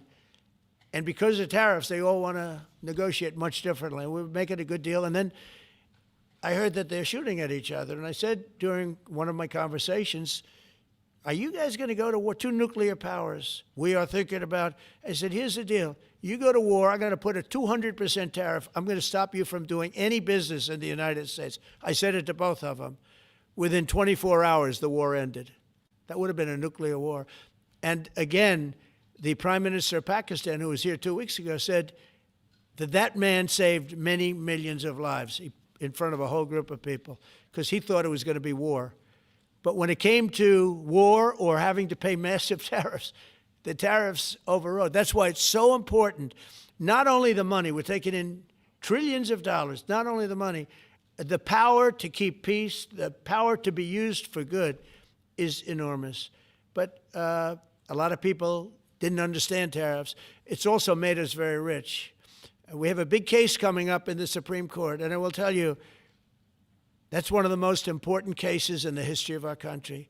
Because if we don't win that case, we will be a weakened, troubled, financial mess for many years to come. I don't even know if survivable is a good term. And if we do, we're going to be the most powerful economic country in the world. And all we're doing is using them as a defense against what took place for many years. China would charge us tariffs. It was incredible, but we weren't allowed to charge. We're allowed to do whatever we want. We just had presidents that didn't want to do it for whatever reason. And it was nothing. But of the 8 wars, I was saying 7, of the 8 wars, I would say tariffs are directly responsible for me ending 6 of them, 5 or 6. Without the tariffs, you have wars raging all over the world. With the tariffs, other than Russia, we have no wars out there. And we've made a lot of good friends, too. Tariffs are so important to our national security. If we don't have tariffs, we don't have national security. Our country would suffer a level that, because they're used so strongly on us. As an example, the European Union, they won't take our cars, they won't take our agriculture, they won't take anything, but they send their cars in, Mercedes, BMW, Volkswagen, by the millions. We don't send any cars. They don't take them. They were tariffing us out. Agricultural products, they don't take our agriculture. They want their farmers to do it. I understand that. But it was very unfair, and they were tariffing our product. They're keeping out by using tariffs. And we didn't use them, but I used them. And now we made one of the great deals with your $650 billion they pay us. And we've evened it out. It's really a good thing to see. And, You have to understand, they've all signed. Japan, South Korea. I mean, South Korea, $350 billion up front. Japan, $650 billion. And they've all agreed to it. They're all happy. But before, it was a total ripoff. And if we don't have the use of tariffs, we have no national security. This country will have no financial security, will not have national security. And the people that brought the lawsuit are people that are aligned with foreign nations that are now being treated fairly as opposed to just ripping us off and ripping us asunder. So, but if we are not allowed to use what other people use against us, there's no defense. It'll be a disaster for America. That's why I think I'm going to go to the Supreme Court to watch it. I've not done that, and I had some pretty big cases. I think it's one of the most important cases ever brought, because we will be defenseless against the world. Okay? You'll go to the tariff case? Did you have one? Yes, please. Thank you, Mr. President. I want to ask you about the Georgia Senate race. I know it's very early, but there's several Republicans in that field that are vying for your endorsement. A lot of good people in that field. Yes. I know all of them, actually. I haven't made a decision on that, but you have some very good people in the Georgia Senate race. Well, Governor Trump has endorsed. No, I know. The governor has, and he's spoken to me about it a lot. He likes that candidate a lot. And I understand that. I haven't made a decision yet. But I'm following that race very carefully. I think it's very important for Georgia to get a real senator, because the senator they have now is a horrible senator. He allows all the crime, all the borders. You have open borders. I mean, his whole philosophy is a disaster. That's not representative of the people of Georgia. I know the people of Georgia. I won Georgia 3 times, but they say twice. Okay, I won it very big the last time. And I won it big the first time. And I won it big the second time, but we had criminals that didn't allow, I mean, I hope they're going to go into that. I hope they go into the votes which are being stored in Fulton County and take a real look at those votes, okay? Because I won it the second time, too. But I know Georgia very well. I love Georgia. Those people are great, and they deserve a good senator, because the man they have now is a weak, ineffective person. Okay. New Jersey and Virginia. By the way, you won Georgia 3 times. Yeah, I agree. Do you agree with me? I and do. He's the media. For someone that spends a lot of time in Georgia, I believe you won that. Yeah, okay. I really have a question about. You know, the word "believe" isn't strong enough, right? Yeah, you know. I know. Here you go. It's true. I know I won too. We have the great Newt Gingrich. Newt, you agree with us? Sure. Good. Otherwise, I'd have him dismissed immediately from the room. You know, his wife, as you know, is becoming an ambassador to a great country, Callista. So congratulations. And we're going to take a picture. And the only reason I'm doing it, he speaks so well of me. He said, I'll go down as the greatest president in history. And then he blew it. He said, I'm not sure if I put him above Washington or Lincoln. So I'm not that happy about that, dude. I've got a question about the weaponization of the DOJ. The media often says your department is weaponizing the DOJ. Yeah, that's the opposite. It's the opposite. Todd, you represented President Trump and probably the greatest weaponization of the DOJ by Alvin Bragg. You know firsthand, if you can describe what you saw under the Biden administration and how they weaponized the DOJ. Well, I mean, I think it's hard to describe what happened in those last 4 years against President Trump. Alvin Bragg, a local prosecutor, his office staffed by somebody from New Jersey. Jack Smith, picked as a special counsel, staffs his entire office with DOJ prosecutors. And then there are countless things that happen. All in writing, most of them on the docket, that require no explanation except a complete abomination of the place that the Attorney General might run now and Director itself. So when people talk about this department weaponizing, it's embarrassing. Because there's no scenario in which you can look at what we're doing, restoring justice, doing the right thing in every single case, and say that that's weaponization, and yet remain eerily silent about what happened for the past 3 years. I mean, you read these articles and giggle, because it cannot be true that people really think that what they did to him, not once, not twice, I'm still counting 3, 4 times, but we're the ones that are weaponizing. So this man is not weaponizing the Department of Justice. We're not weaponizing the Department of Justice. It's the opposite. I mean, and also, nobody questions what I'm saying because it's true, because we all lived the past 4 years. So listen. They never want to bring up the details, but I watch the fake news, and oh, he's weaponized, and he wants to send them to prison. He wants all this. They indicted me like 5 times. I took a mugshot. Who would have thought it turned out to my favor? Because it was a good shot. But I had to take a mugshot. It's right out there on the door. New York Post, front page of every paper in the world. I had a mugshot. They wanted to send me, nobody says that. They say, he's acting very, very tough. He's acting unfair. Let me tell you, if they've been nice to anybody, it's to those criminals, because they are so good having to do with all of the things we're talking about today with violent crime. But if anything, I think this Justice Department has been so respectful of the law, because the other Justice Department, with Rita or Lisa and all of that scum, real scum, what they did to the political opponent of a guy that has a seriously low IQ. Now, in his case, it was low based on his career, but it got real low, okay? It was descending rapidly.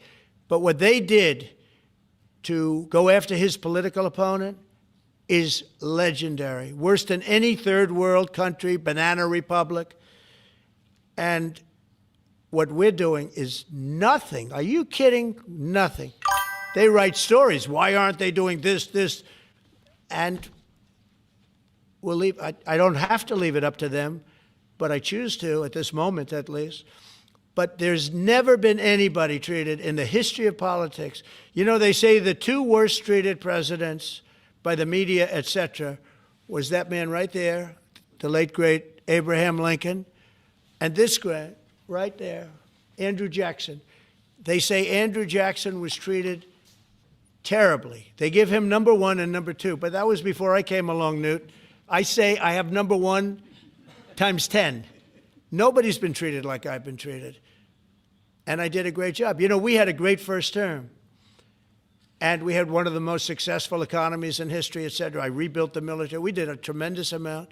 The last part, we had a horrible thing called COVID, and we handled that well. We made ventilators for nations all over the world. We did a great job.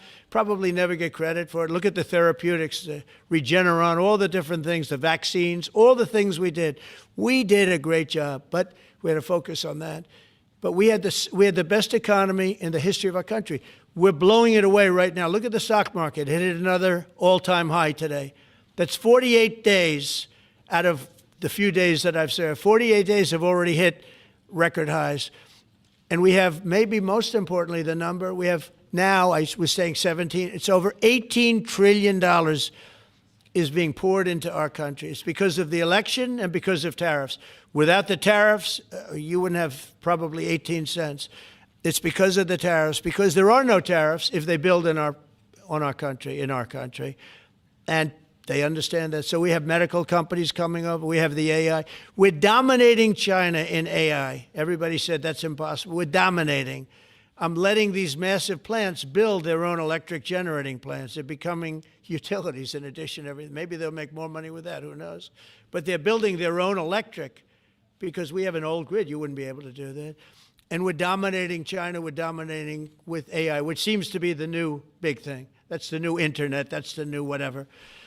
So we're very happy with the job we're doing. I'm very happy with the job they're doing. But when you tell me about attacking a political opponent, there's never been, and I'm a legitimate opponent. I watch my son. He's got the #1 best-selling book now. My son, Eric, is a wonderful kid. That guy spent so much time with subpoenas. He got more subpoenas than anybody in the history of our country. Think of it. And he's an innocent, good boy. He's a good kid. He's always been a good kid. All of my children are good. They went through hell. My children went through federal grand juries on a hoax. Think of it. You have Adam Schiff and Hillary Clinton and others make up a hoax and then wanting to so they know it's a hoax, and they go before the press, say Donald Trump Jr. will go to jail because of what he's done with Russia. I'll never forget, I get a call from my son, Don, and he said, Dad, I'm being accused of something with Russia. I don't know anything about Russia. He didn't know anything about. Think of it, how bad they are. They say he'll go to prison for the rest of his life. He knew nothing about it. On a hoax, the Russian hoax, Russia hoax, on a story that they made up. And they made it up in order to explain why Hillary Clinton lost an election that she lost by pretty good numbers. The second one, second one was even better, but the third one, this one was too big to rig. It was just too big to rig. They would have rigged. They tried to rig it. But think of it. They want to send my children to jail, but they were after Don in particular. I'll never forget Adam Shifty Schiff, a total crooked guy, lying in Congress, making up a phone conversation that I have with you, totally made up. Then when he heard it was taped, he wanted to disappear. And Nancy Pelosi went crazy because they wanted to impeach me based on the conversation that was made up. When they heard the tape, everybody, I won it unanimously in the Republican Party. I got every single vote, something that never happens, and I beat it. But think of it, they want to put my son in jail for something that they made up. So they know they made it up. And they say he will serve the rest of his life in prison. These are sick, bad people. And don't tell me about us going after them. If anything, we've been very, very soft. I wouldn't be that soft, I'll tell you that. Thank you very much, everybody. Let's talk. Thank you very much. It's going to be built.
Mr. President. Senator from Texas.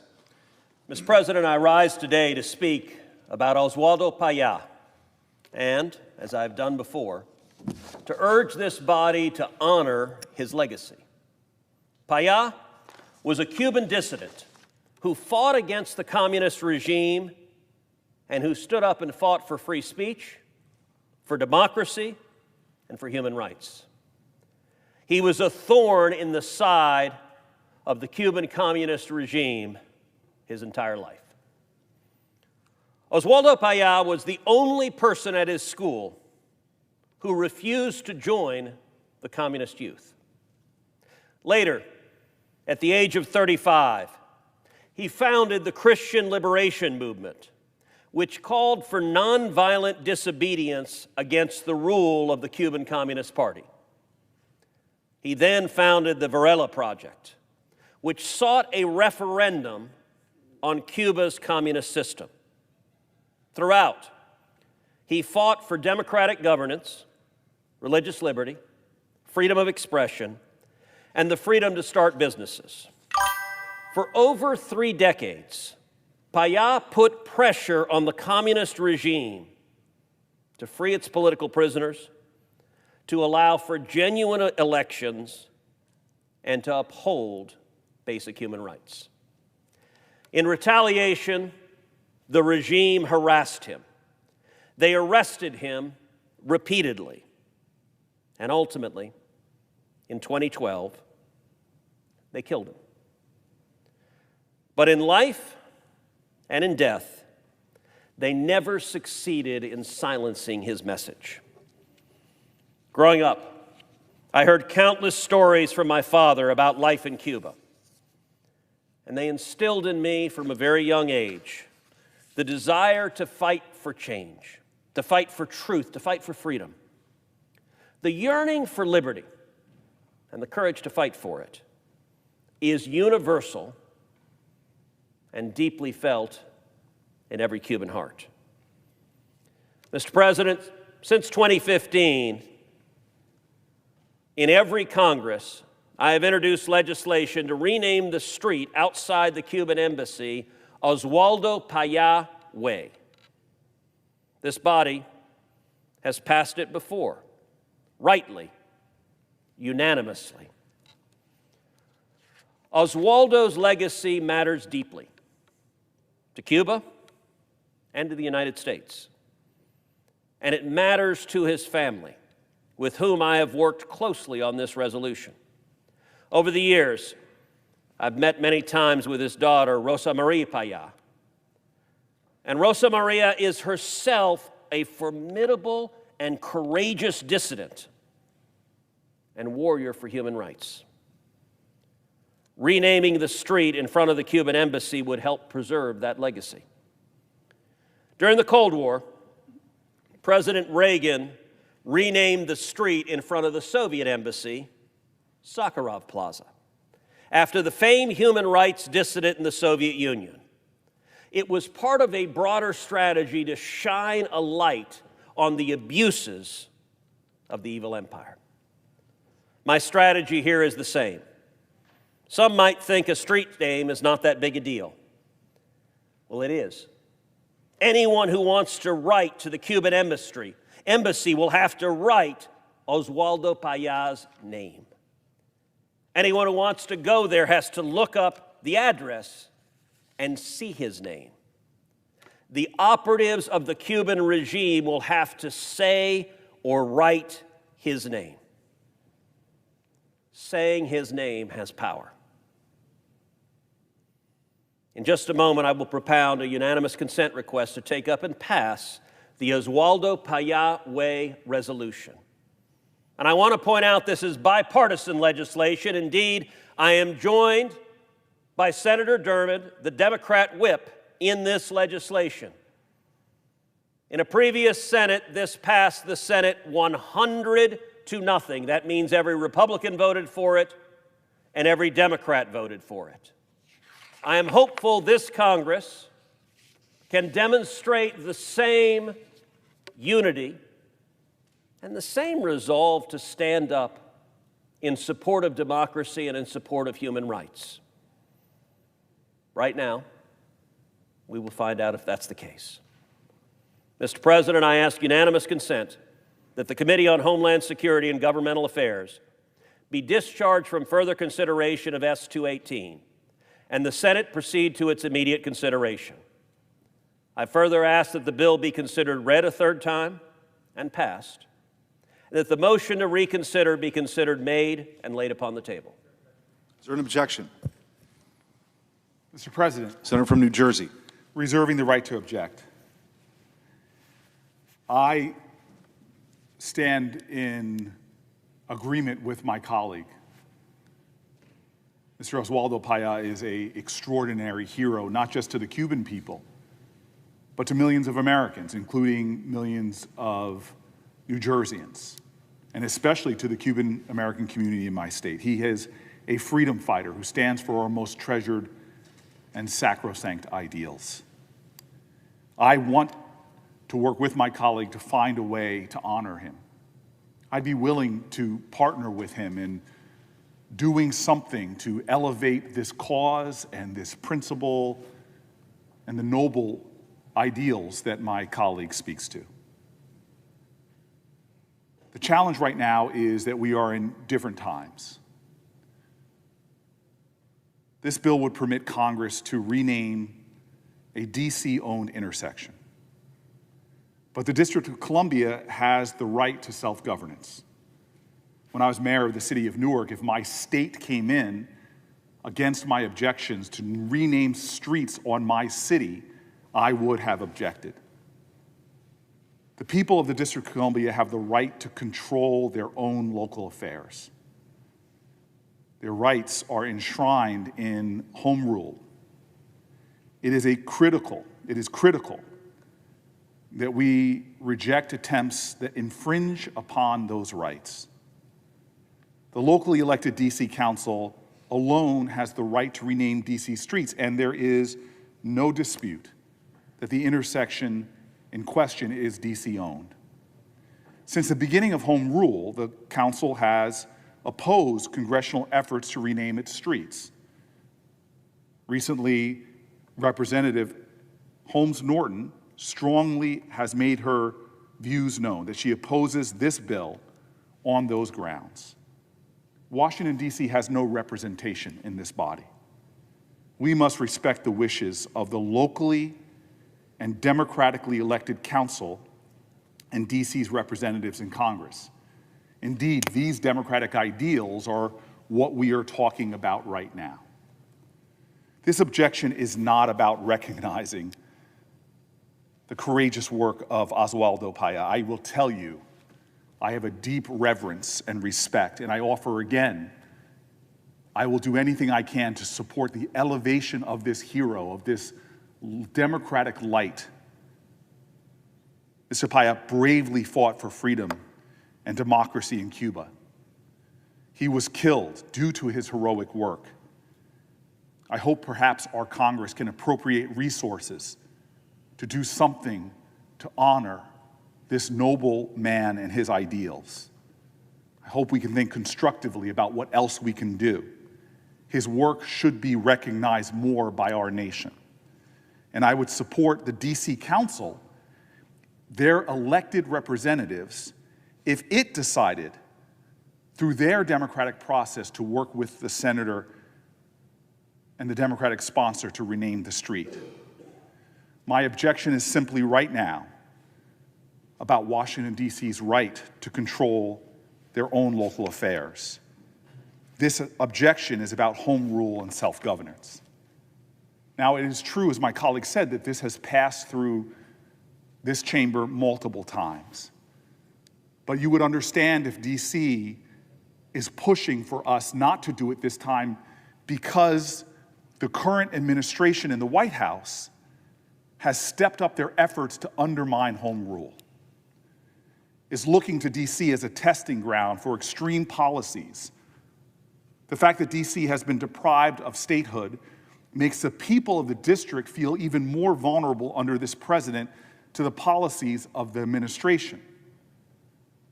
They are asserting in an even stronger way with me and others who feel a fidelity to the home rule ideals that we should take a stand now.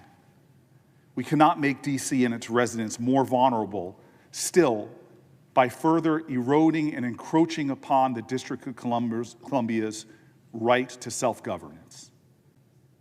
That is a sacrosanct ideal that our country has stood for. No taxation without representation. The ability to elect your governing officials and entrust upon them to make decisions for your community. It is under these principles and ideals, Mr. President, that I object, and it's with a sincere heart that I offer my colleague the willingness to work with him on other ways we might be able to bestow an honor on this extraordinary hero. Objection is heard. Mr. President. Senator from Texas. I must say the objection from my friend from New Jersey is deeply unfortunate. The remarks that he gave were unfortunately seriously in error. The senator from New Jersey suggested that it is only the D.C. City Council that has the power to do this. That is objectively false.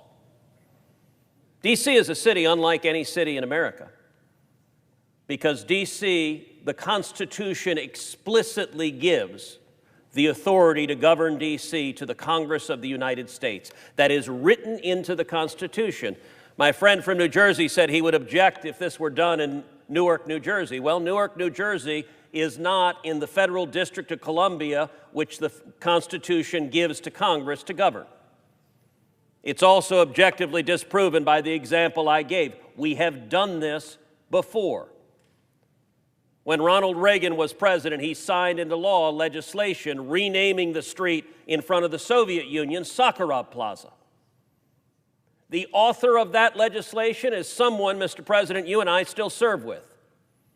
He is the senior-most serving member of this body, Senator Chuck Grassley, then a brand new senator, introduced the legislation to rename the street in front of the Soviet embassy, and it was part of shining a light on communist oppression.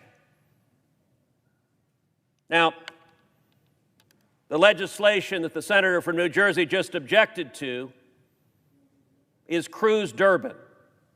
Its lead Democrat author is Senator Dick Durbin, the whip for the Democrat Party. This is not partisan legislation. And indeed, this exact legislation, Senator Booker, who just objected, voted for it. Just 2 years ago in this Congress, it passed 100-0, and one of those 100 was my friend Senator Booker. He voted yes. By the way, one of the most vocal advocates of this legislation was Senator Booker's former colleague, Senator Bob Menendez, another Cuban American. And there is a rich irony because after Florida, the state of New Jersey has a massive Cuban American population. To see a senator from New Jersey objecting, I know this is not his intent, but the communist government of Cuba is cheering right now because they do not want to acknowledge Oswaldo Payá. They murdered him, and they don't want to have to say his name. They don't want anyone to say his name. And I know there are Cuban American residents of New Jersey whose hearts are heavy right now. They are hurting to see their elected senator object over not just honoring Oswaldo Payá, but calling out the regime. Senator Booker suggests, some other general statement, Payá's a nice guy, we should do that. That's not the purpose here. I'm happy to support any resolution praising Oswaldo Payá. I've done so many times. The purpose here is to put pressure on the Cuban communist regime. And naming the street does that. Now, Mr. President, as I pointed out, Senator Booker voted for this identical legislation just 2 years ago. This bipartisan legislation. That leads to the obvious question, what has changed? And one thing has changed. The residents of 1600 Pennsylvania Avenue. When Senator Booker voted for this bipartisan legislation, Joe Biden was the president. Today, Donald J. Trump is the president. And unfortunately, our Democrat colleagues have decided bipartisan cooperation is no longer something they're interested in. Their party is instead unified behind one principle, which is that they hate Donald J. Trump.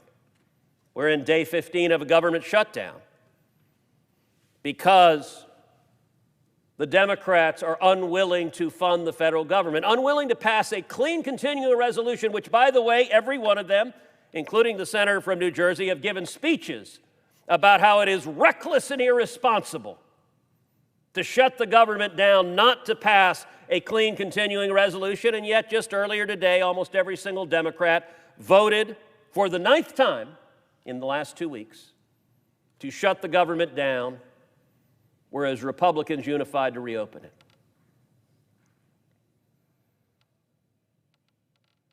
This weekend, there will be a rally in D.C. of left-wing radicals, the so-called No Kings rally. Many, if not most of us on the Republican side of the chamber believe the reason the government is still shut down is because Democrat senators are terrified for that rally to occur and those left-wing radicals to see that the government is open, because they have to demonstrate they hate President Trump. Just this week, President Trump announced an historic Middle East peace deal. And yet, virtually zero Democrats could bring themselves even to say his name. Bill Clinton praised President Trump for the Middle East peace deal. Hillary Clinton praised President Trump for the Middle East peace deal. I commend Bill and Hillary Clinton, and I will say in my time in the Senate, that is the first time that sentence has ever come out of my mouth. I commend Bill and Hillary Clinton. But why is it, indeed, Senator Booker put out a statement about the Middle East peace deal, that nowhere in it was President Trump's name to be found? I mentioned at the beginning of my remarks, there is power in saying his name. Just as the Democrats are terrified of saying the name Donald J. Trump in any way connected to anything positive, so too are the Cuban communists terrified of saying the name Oswaldo Paya. I am hopeful that my friend, the senator from New Jersey, will put aside the partisan rancor that characterized the Democrats in this body, and will say, let's come together and stand for the Cuban people. Let's stand for Cuban Americans in this country. Let's stand for freedom. Let's stand for democracy. Let's stand for human rights. That ought to be bipartisan. Time will tell whether it continues to be in the United States Senate. I yield the floor.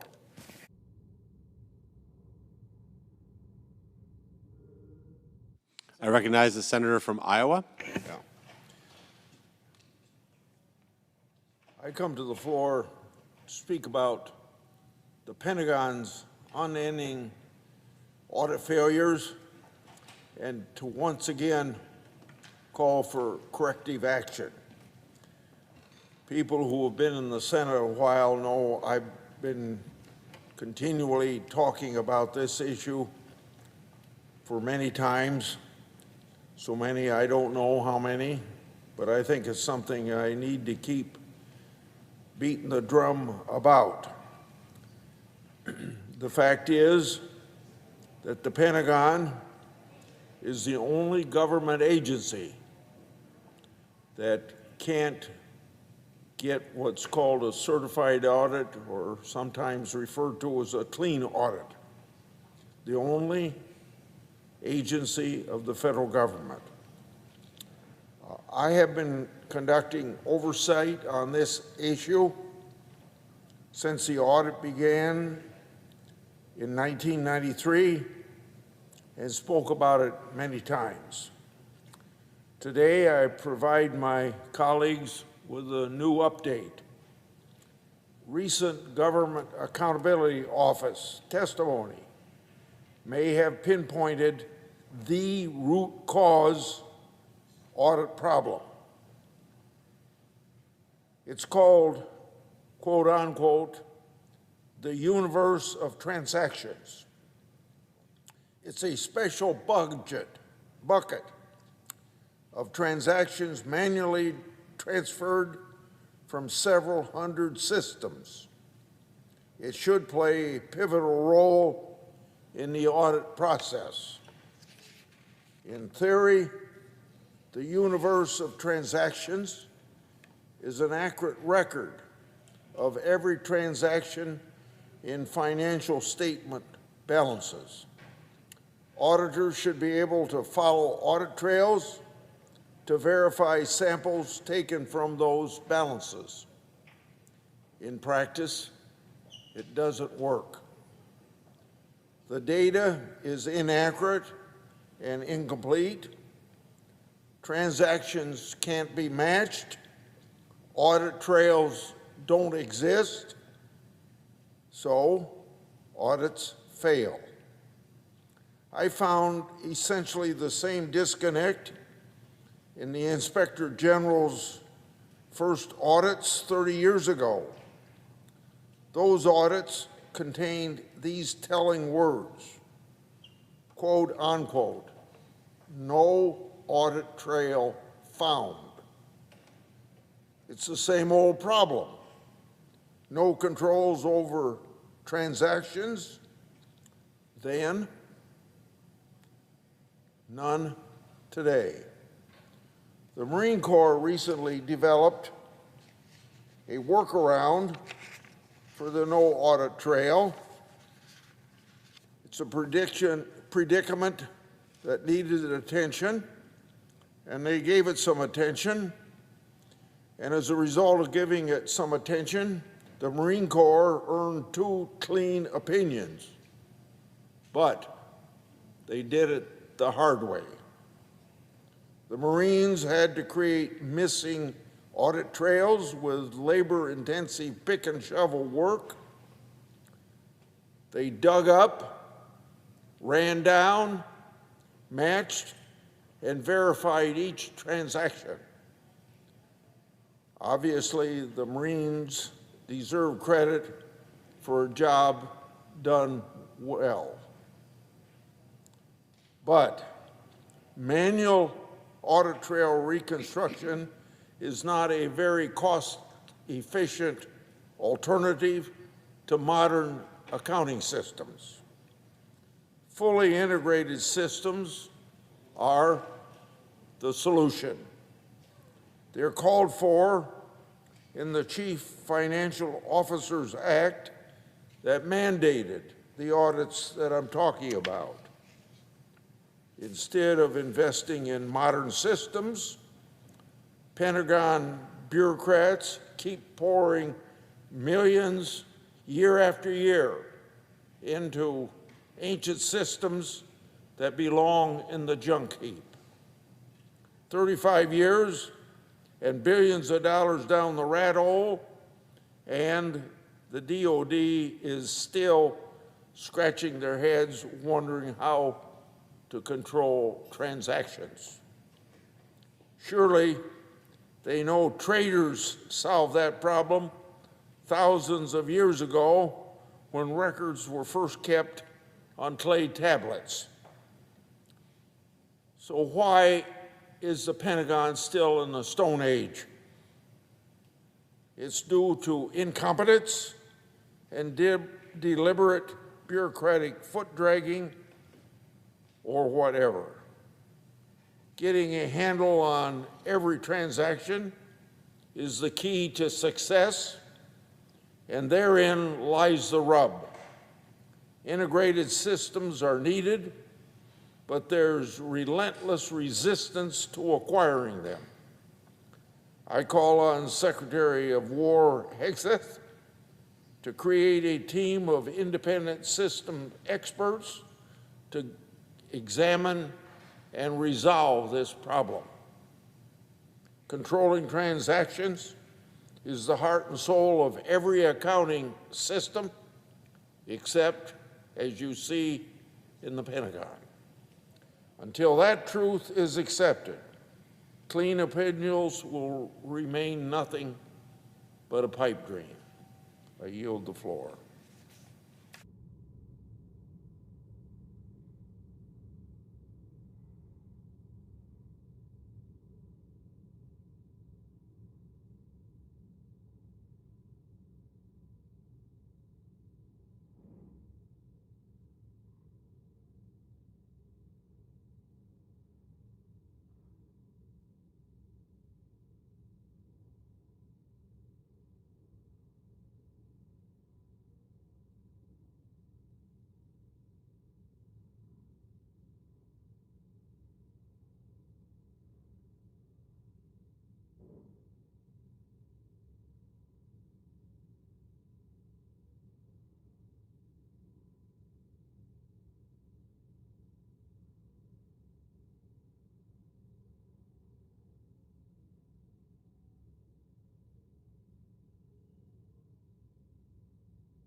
Majority Leader. Mr. President, I ask unanimous consent that the Senate be in a period of morning business. Senators permitted to speak therein for up to 10 minutes each. Without objection. Mr. President, I understand that there's a bill at the desk and ask for its first reading. The clerk will read the title of the bill for the first time. S3012, a bill to appropriate funds for pay and allowances of accepted federal employees for periods of work performed during a lapse in appropriations and for other purposes. Mr. President, I now ask for a second reading, and in order to place the bill on the calendar under the provisions of Rule 14, I object to my own request. Objections heard. The bill will be read the second time on the next legislative day. Mr. President, I ask unanimous consent that the Committee on Judiciary be discharged from further consideration. The Senate now proceed to SRS 449. The clerk will report. SRES 449, designating the week beginning on October 12, 2025 as National Wildlife Refuge Week. Is there objection to proceeding with the measure?